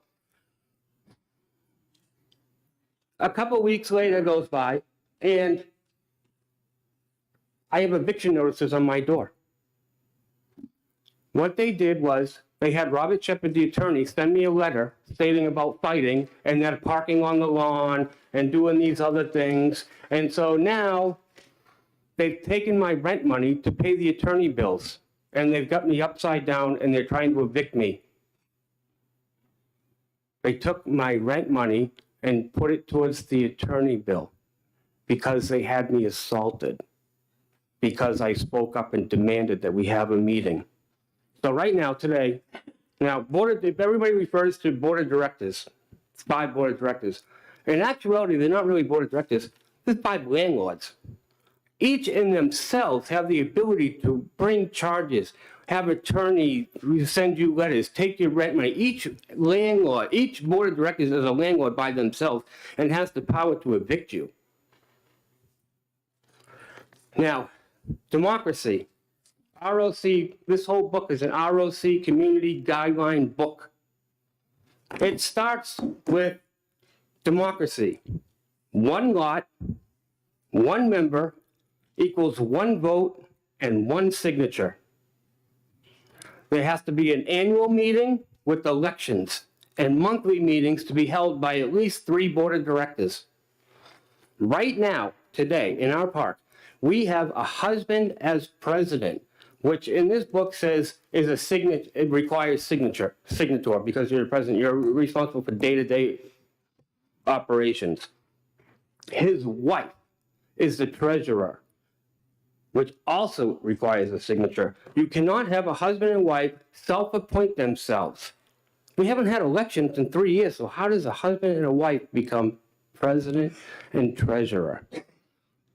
Now, they've had maybe 3 meetings in the 3 years, and when I drive by the house, they got themselves locked in a private residence using their private phones, their private emails, so there's no way you can contact them because it'd be private. But we're on 3 years, we haven't had any elections. They're trying to evict me because I got a big mouth and I insist that we have elections and democracy in our park, and they're just bullies. And they're abusing the ROC, gives them a line of credit of $100,000. They're stealing that. We're missing $200,000 from lots that they sold. And ROC represents themselves as our master secretary. So they can't sit here and say, oh, they're all on their own, because they butt themselves into our business all the time. But yes, we definitely, I can't go to the Superior Court, pay $200, have the sheriff serve somebody that's unelected in our park to bring them to a lawsuit for 6 years. It's going to cost me $80,000 and nothing's going to be learned. So we need to have somebody hold these parks responsible, at least for democracy, to have somebody make sure that these parks are having fair and free elections. Thank you. Thank you for your testimony. Okay. The chair will recognize Frank Markowitz. Well done. A lot of people don't know how to pronounce that last name. You know what? You printed so nicely. For those who I didn't pronounce your name well, you made it Yes, clear. that takes the prize right there. Good morning. My name is Frank Markowitz. I'm a resident of the South Ware Mobile Home Association. I've been there, my wife and I, for 9 years. Given the length of this hearing, I will keep my comments brief. I know you have a sheet with some of the issues that we brought forward. My wife and I became members of the Board of Directors in 2014, and we were there for 2 years. Some of the issues that we uncovered, and I think it's valuable to note that my experience, work experience, I have over 25 years of banking experience. I have over 10 years of federal regulator experience. My wife has over 10 years of property management experience. So we felt that we could bring some value to the board by serving. We were not in a position to just sit back and watch. We wanted to help. Some of the issues that we found when we became members of the board, and the present was still the same, my wife and I were the directors, the escrow account that holds the money that residents buy a share when they move into the co-op, that was thousands of dollars short. And there's no reason why that should have been short. So we moved to get that to where the balance should have been. We found that the operating checking account hadn't been reconciled in years, which is a violation, obviously, of the bylaws. So we started making sure that the operating checking account was brought on a monthly reconcilement. Prior to our coming onto the board, there were no board minutes, there were no board agendas, there were no meeting notices, so nobody ever knew. A lot of times the meetings were being held in the house of the association president.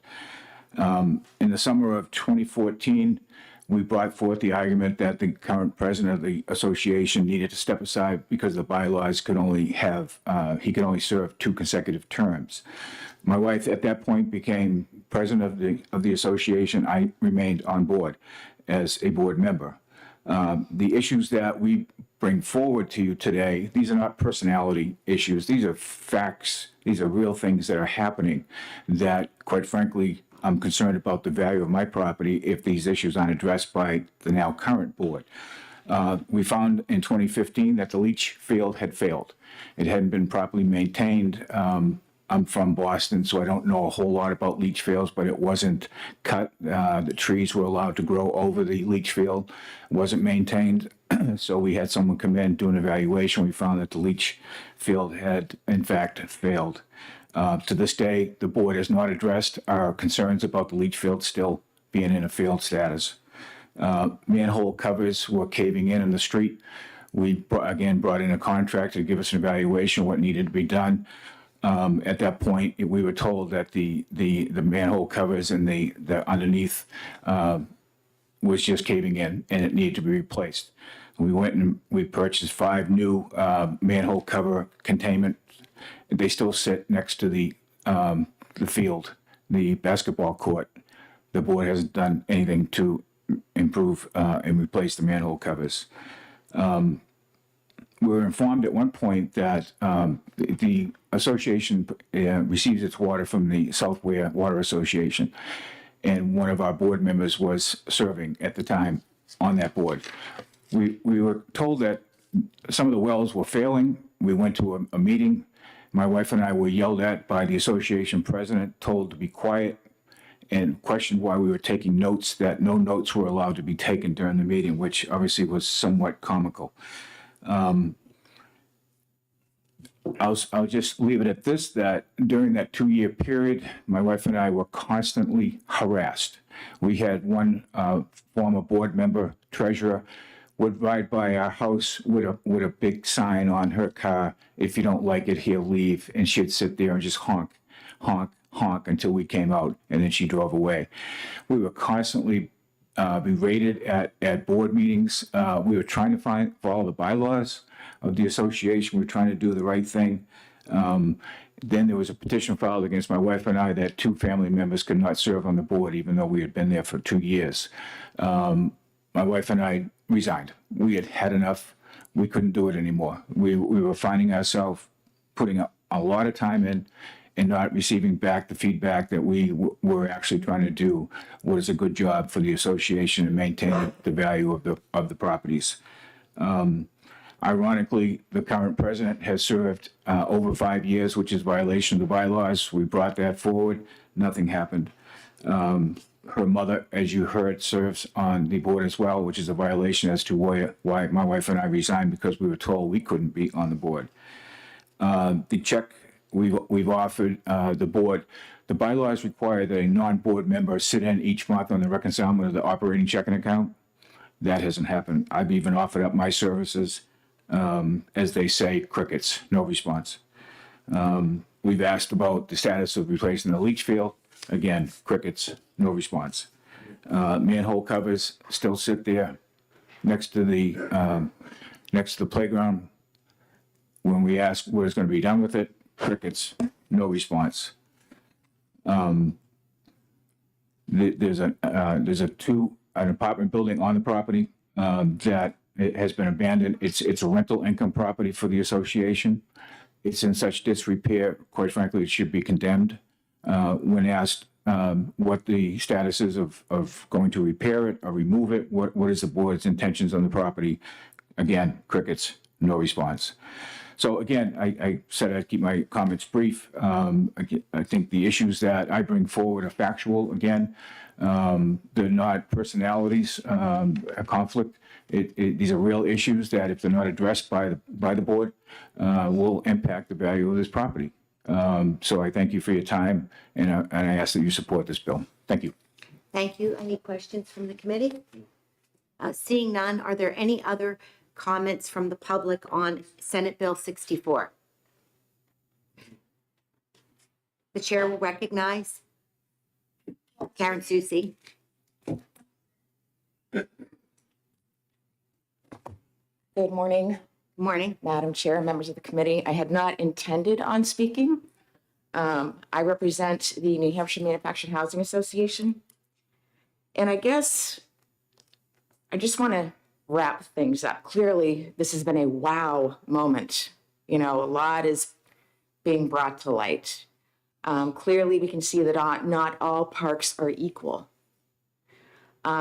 Just a little bit of background. I know that there's been suggestions that perhaps this should be part of the Board of Manufactured Housing, the state board. Well, essentially, that would increase their responsibilities significantly. And I suspect they're going to want more money from the state. Okay, so that's probably not going to fly. The other is the Attorney General's office. I've actually tried to help these people, reaching out to the Attorney General's office, and the Attorney General's office says, we can't do it. not our jurisdiction. So you have everybody pointing this way, and no one wants to stand up and help these people. And that's unfortunate.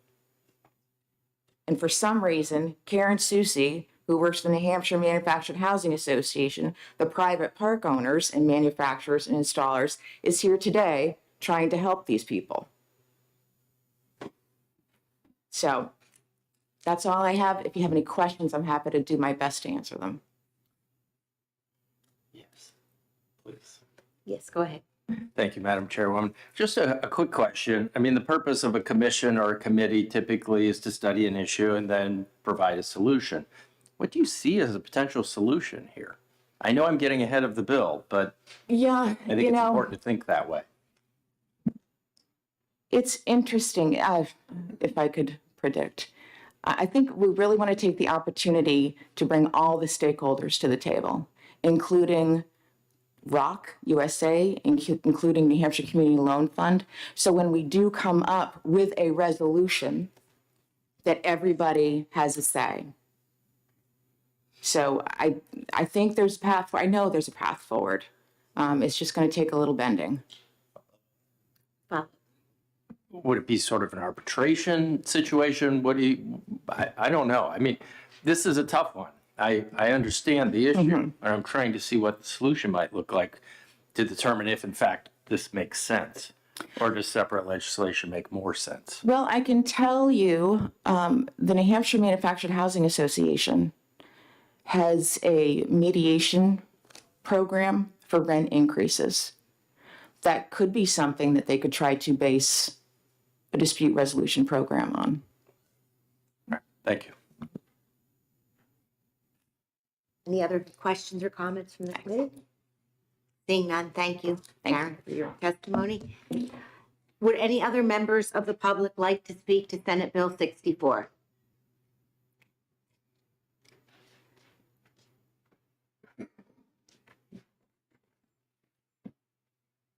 Hi, I'm Deborah Richardson. I'm from Lakes Region Mobile Home Village Park in Guilford.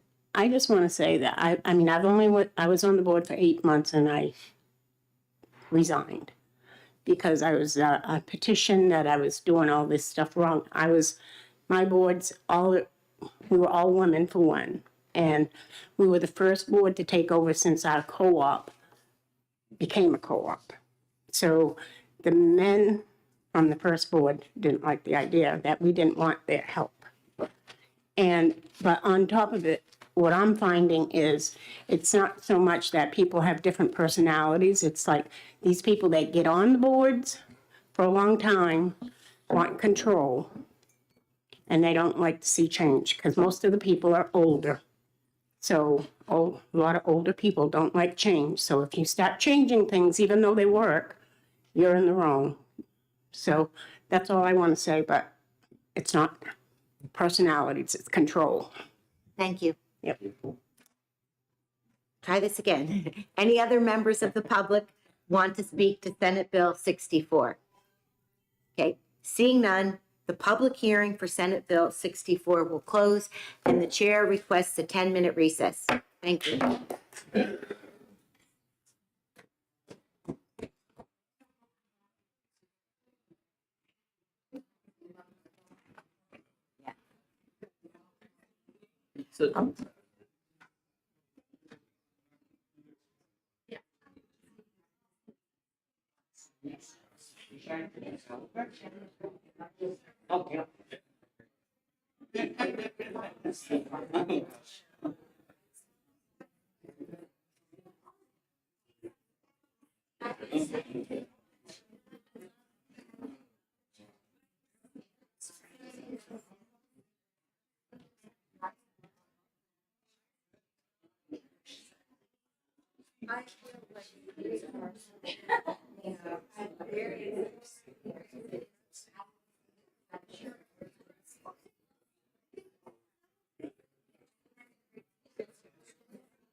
sorry, to 2 to 3 minutes, please.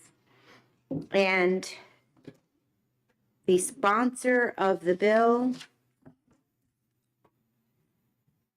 well, where is that now?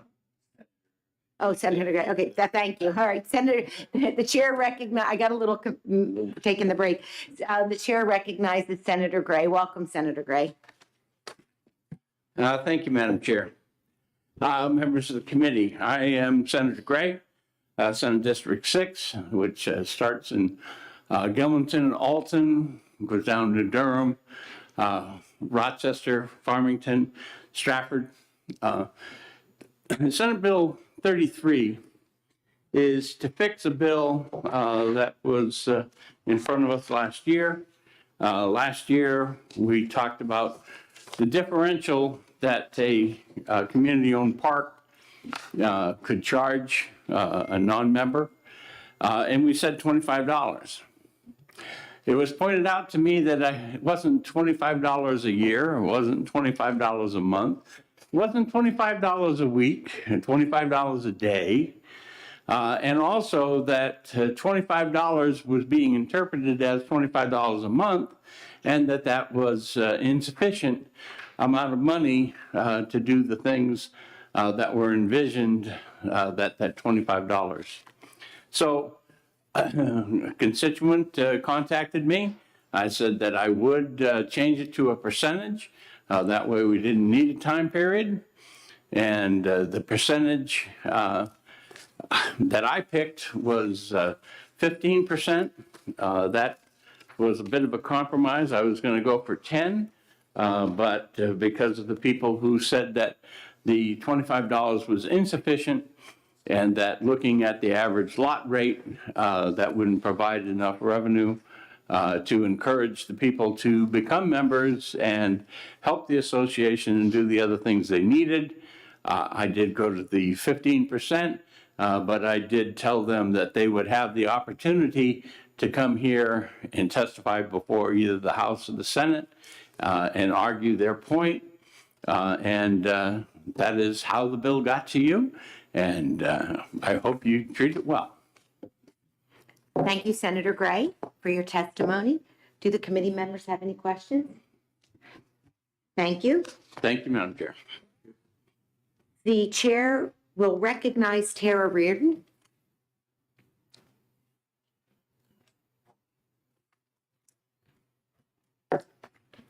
Good morning, and thank you again for allowing me to testify. We first want to thank Senator Gray for introducing this legislation. It was part of a compromise on a bill last year that it was lowered to $25. And Senator Gray did hear his constituents, and there are 9 resident-owned communities in Rochester. So I'm sure Senator Gray heard from his constituents. I failed to mention before that of those 145 communities that are resident-owned communities, they vary in size from a 4-home community in Boscawen to a 392-home community in Exeter. And the rents vary from barely $200 a month to over $500, depending on where you are in the state. But the goal of a rent differential is to make sure that people are members of the cooperative. And it's really important to be members of the cooperative. As you heard in the last bill, you get to vote for the officers of the corporation. You get a say. You get to attend the annual meeting and have a say in how the community is run. And beyond that, I will leave the testimony to the residents who are here, who are the real experts on this, who are running the community and know what it takes to enforce the rules and bylaws and the value of the membership. Thank you, Madam Chair. Thank you. Any questions from the committee? Thank you. Seeing none, the chair will recognize David Kirsch.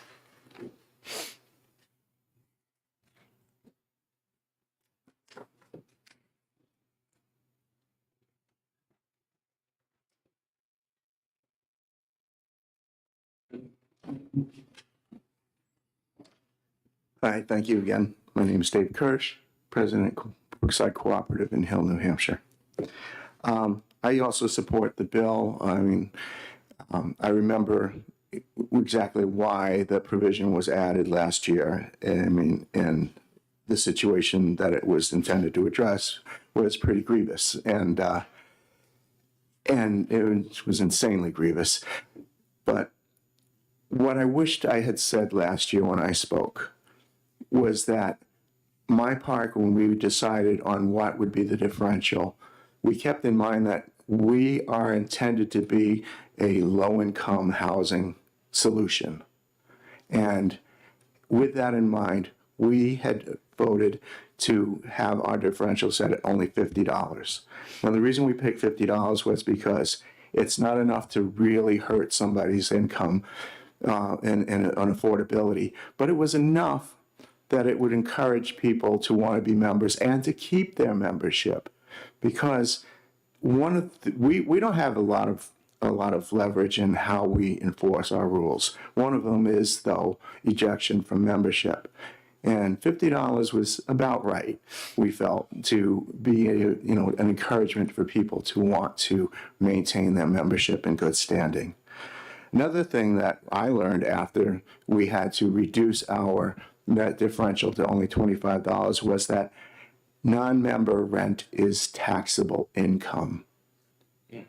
And I have no idea exactly what the tax is on our rent per month, but if that $25 covers it, it barely, which means we could possibly be losing money by ejecting a member. And we feel that having this 15% actually would come out in my part to be more than what we would set it at. I would still like the freedom to be able, for our park to be able to set it at what we feel is appropriate. But I do think that that limit of 15% would certainly help the folks who were speaking out about the problems they were facing last year. And I'm sure they're still here today, or some of them are, I know. And on their behalf, I think it's certainly critical that there be a certain limit set. I know there are people who think that we shouldn't have any limit, and I get that. But the 15% sounds fair. So, I'm good with it. Maybe make it up to 15%, so we can maybe, if we want to set it lower, we can. But that's all I've got to say on this. Thank you. Any questions from the committee? Okay. Seeing none, the chair will recognize Bonnie.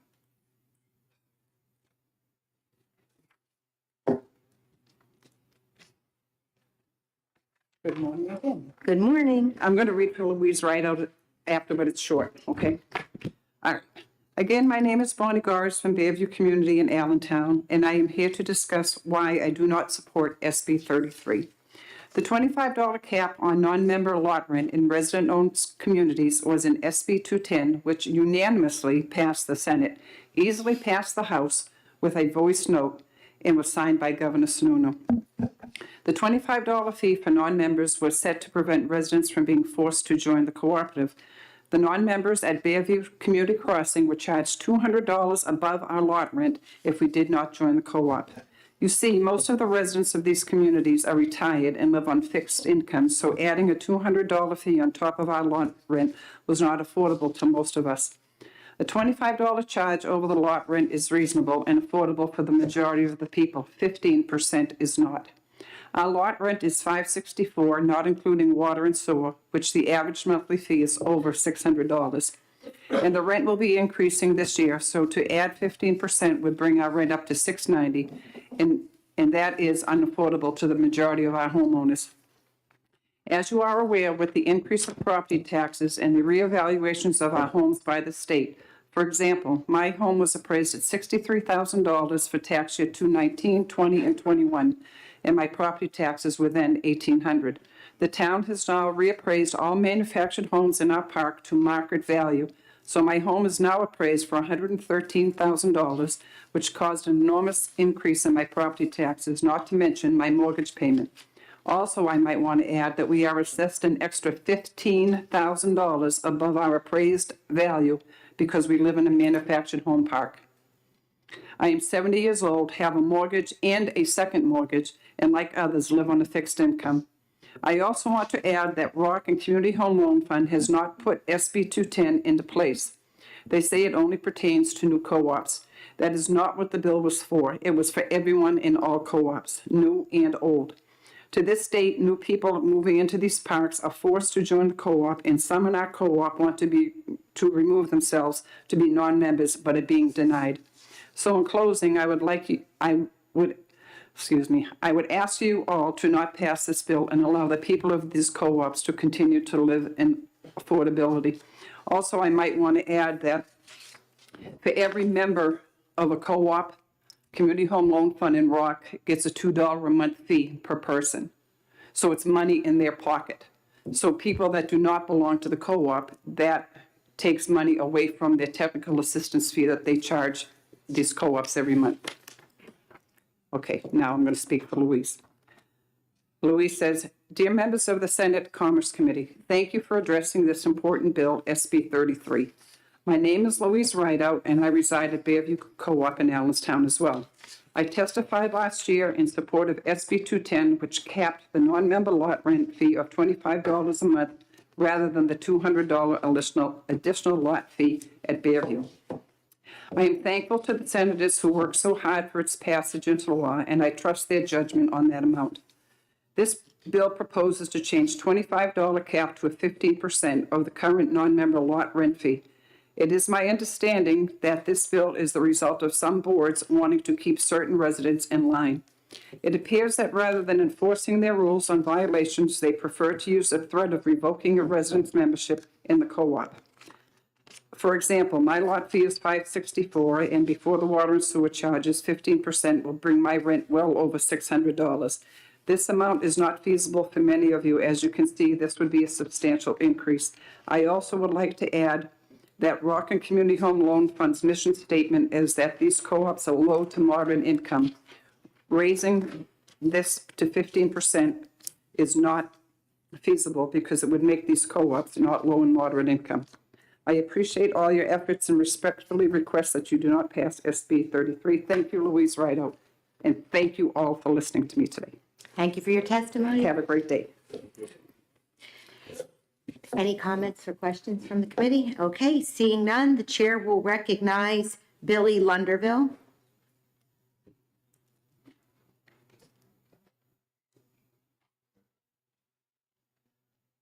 No? Okay. The chair will then recognize Betty Jean Wright.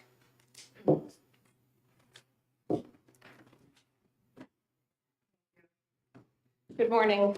I think it's still morning. It is. Again, you can, Betty Jean Wright, Exeter, New Hampshire. You can call me Jeannie.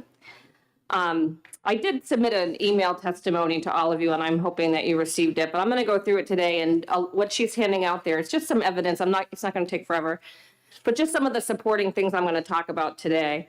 I am in semi-support of SB 33. I'm also asking that you consider amending the bill to really create something that's either talking about, so last year that decision was made to impose a $25 rent reduction, a limit to the amount of non-member rent that a co-op could have.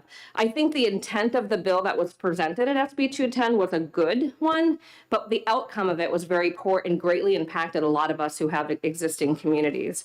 As I mentioned before, there are 145 rocks across the state, representing more than 9,000 homeowners. And my community's been resident-owned since 1998, and all 52 of my neighbors are cooperative members. And since I've been in place, I can tell you that we've worked really hard together to make good decisions. We're stewards of our community. We provide an affordable housing opportunity for living in Exeter. It's not so cheap these days, so people can come in.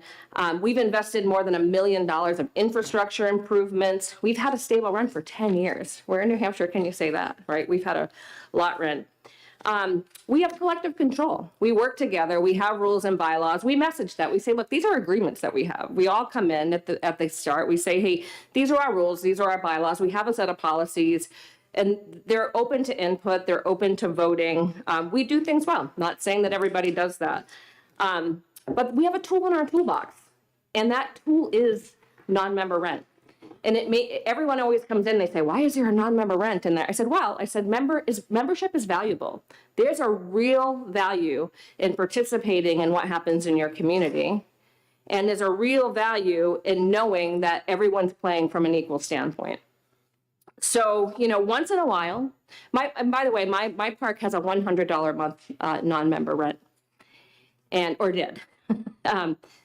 Once in a great while, we have to use that tool. And I know it sounds punitive, but it's really not. It's an opportunity for us to have a forum and bring a member back to the reality and mindset that what you have in cooperative membership is valuable, but it also means that you have to honor the agreements and the stuff that we have, the items that we have in place. When we've done it, we've exercised it before. We'll have a board meeting and talk, scratching our head like, what are we going to do here? Nobody wants to go to court. Nobody wants to expel legal fees. Nobody wants to tie up the court's time. But what it provides is, we go on the opposite end. We schedule a hearing right away. We bring the member forth and we say, let's talk. And let's talk about what's happening. And 9 times out of 10, when they say there's $100 more, they're like, what do I need to do? I didn't even realize the severity of this. But 99% of the time, that works really well. I was floored when I saw the outcome of SB 210. I was like, oh my goodness. It devalued the value of my membership. It devalued, I felt like first of all, SB 210, and it's in the packet I presented, was presented in a bill about a noticing law, saying that residents had the right to, they wanted to see a 51% buy-in. I was not opposed to that. I didn't testify because I was a little on the fence. But the outcome of that, this $25 non-member fee that impacted every rock, ended up in that. I wasn't here to testify on a noticing bill, but the outcome was this law that said, now I had to reduce the value of my membership. That's how I look at this. And to me, again, that's classism. It's classism at its finest that in the middle of a noticing law, it singles out resident-owned communities. And if you're going to be honest, in the noticing law isn't where that applies. If you're going to prohibit something, it should be in prohibition. Am I right? Like that's what 205A4 is about, not A21, which is about noticing law. So I can see where some people might have said, this is only for new people. Now, if you're a new community coming across the threshold and you're a little on the edge, you get to choose whether or not you become a member. But from the excerpt in my bylaws, you'll see that everyone coming into my community has to be a member. But what we have now across the state, because I've heard it from some of my peer-to-peer leaders in the community, is like, oh, so now people can just say, I don't want to be a member, I'll pay $25 more. That eliminates the ability for us to all think about the empowerment we have to work together. And I think that's what's most valuable in this state. And I'm sorry, because I'm sure it's not just resident-owned communities that have internal conflict in their communities. I think it happens in everyday life. But I will say that I think the intent of SB 210 was good. The outcome was very poor. It impacts the ability for us to feel good about the leadership that we've put in to empower it. I really think it should be taken out altogether. I don't think the state should limit the amount that a cooperative group of members, unless it has relevance to maybe a new community coming to resident ownership. So if you were there at the time of purchase and you didn't want to buy in, then you would have that limit set. But I think overall, singling out resident-owned communities is a slippery slope. And I really hope that you'll take that into consideration. I don't want to target the population. We work hard against stigma in my community. We say it all the time. We don't say mobile or we don't say trailer or park. We have a really nice community. You could talk to the Exeter Town Select Board. They'll tell you we are there. They talk about us all the time. We've done things to help ourselves. And we want that power.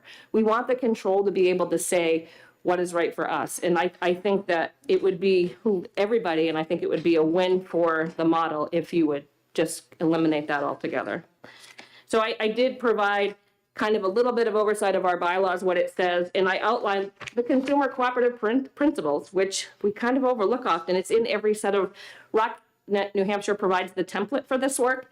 It says like voluntary participation and democratic process, and if it goes well, it's a beautiful thing. And then in the rules, you'll see there's one little blurb that just says, non-member rent's $100 more. But I've also added the SB 210 as it was introduced and as it was amended. And as you can see, the intent and the outcome seem to be two different things. So that's what I have. Thank you. Thank you. Comments from the committee? Questions? No? Okay, seeing none, thank you for your testimony. The chair recognizes Ray Davis Jr.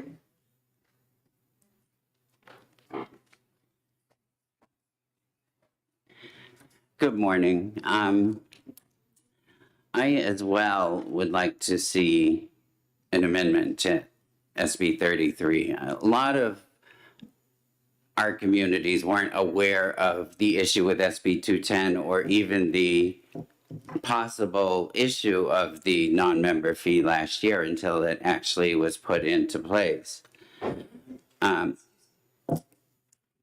Oh, yes, I'm sorry, you needed to recognize your name. Oh, I'm sorry, Ray Davis Jr. Windswept Acres in Rochester, New Hampshire. I'm sorry. I just feel as well that this should be removed or possibly put to something more like a 25%. I mean, we are a community of 178 homes. This is going on our 20th year as a co-op. We have managed to keep our lot rents low and even lower them over the last 5 years. We only charge $320 a month for lot rent. Non-members previously would pay $100 for their rent for non-members. But the issue that we face, everybody in our community was a member and have been for years. The only way they become a non-member is they lose their membership because of not following rules. So now the issue that we face with this is that only charging people $25 extra a month for not following the rules constantly only leaves us an option for eviction. And mobile home communities like ours are the only affordable housing for a lot of people. So we just don't think it's fair. We try to avoid eviction. And I know we have things in place for fees for this, that, and the other, but when it's a constant violation, it's actually cheaper for a person to become a non-member. But with $25, people are now looking at it like, I don't have to follow the rules. Who cares about an extra $25 a month? But if you have a community that's supposed to be a co-op, and everybody in that community decides to be a non-member, you have nobody to vote, nobody to make decisions on anything. And that's the whole point of a co-op, is to try to get as many members as possible. So it's pretty much, the issue we're facing. It's more on trying to keep the park presentable to the public and keep the upkeep and stuff. And it's making it more difficult already for our community. Thank you for your testimony. Thank you. Any comments from the, okay, thank you. Seeing none, the chair is going to recognize, she's checking the name, I can't make it out. Is it mine, Chris? No, you're after this person. You have to print, people. I have no clue. Is there a Peter? Okay. Thank you. Yes, Chris. Okay. The chair will recognize Chris Nyland. Thank you. Right. I'm against it. As I've sat here before and stated that I live in Derry, New Hampshire. My name is Chris Nyland. We haven't had a park meeting in over 3 years. I haven't been able to vote monthly, haven't been able to attend meetings because they're held in people's houses. We have 5 people that are presenting themselves as board members who have never been nominated, never had a second to the nomination, and have never been elected. And you already know these people are bullies, and you continue to call them board of directors, and they're not really board of. I mean, they have the power of a landlord, and to give unelected officials, a husband and wife, the ability to not only violate the rules by not being elected and violate the rules by having an attorney write up a letter saying that you're now in violation of 3 rules and you're going to be evicted, and then taking my rent money to pay for the attorney bill. They have enough power. to give them more power. In my park, I'm paying $575 a month. It's supposedly the most expensive park in New Hampshire. So that would add, I think I did the math, another it would come up to $661 I'd be paying, plus the couple $100 a month they've been charging me for the attorney's fees. We're looking at $900. Because they're trying to evict me because I'm trying to hold the park responsible to hold elections. Now, you talk about non-members not being able to help the community, no input, no voting. Well, I'm a paid member. I pay each and every month, and I've been denied the right to vote over 40 times on monthly meetings, and I've 3 annual meetings I haven't been allowed to vote either. And so I don't see Centennial Estates mailing me $200 a month because they took away my vote. They don't send me $25 a month because they've taken away my vote. So why should I have to pay extra money to non-elected board members? So I think the $25 is fine. It's fair. It's already done. I think they're trying to cherry pick what's already been processed. And thank you for your time. Thank you for your testimony. Okay. Are there any members of the public that would like to speak to Senate Bill 33? Yes. The chair recognizes Senator Clegg. For the record, my name is Robert Clegg, and I'm sitting here today as someone who used to purchase manufactured housing for elderly relatives because it was the best place for them to go, and it still allowed them to feel like they had a home. I also have heard some things today that I think are better suited for the AG's office. But when I look at Senate Bill 33, I ask, why are we only going to punish the homeowners when they own the park with how to collect rents and not the other owners? So I think if you're going to say that you can't raise the rent more than 25% or 15%, I think you ought to say that for all the owners. So everybody's working on an equal basis. So the park owners, the ones that run the manufactured housing board, they get a limit on 15%, just like everybody else will. That's all I have. Thank you. Thank you. Any questions from the committee? No. Seeing none. Are there any other members of the public that would like to speak to Senate Bill 33? Seeing none, I will close the hearing on Senate Bill 33. And I believe, would you like to make a motion to conclude our business today?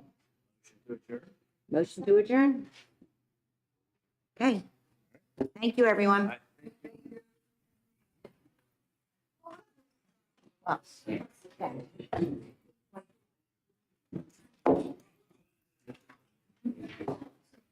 Hey,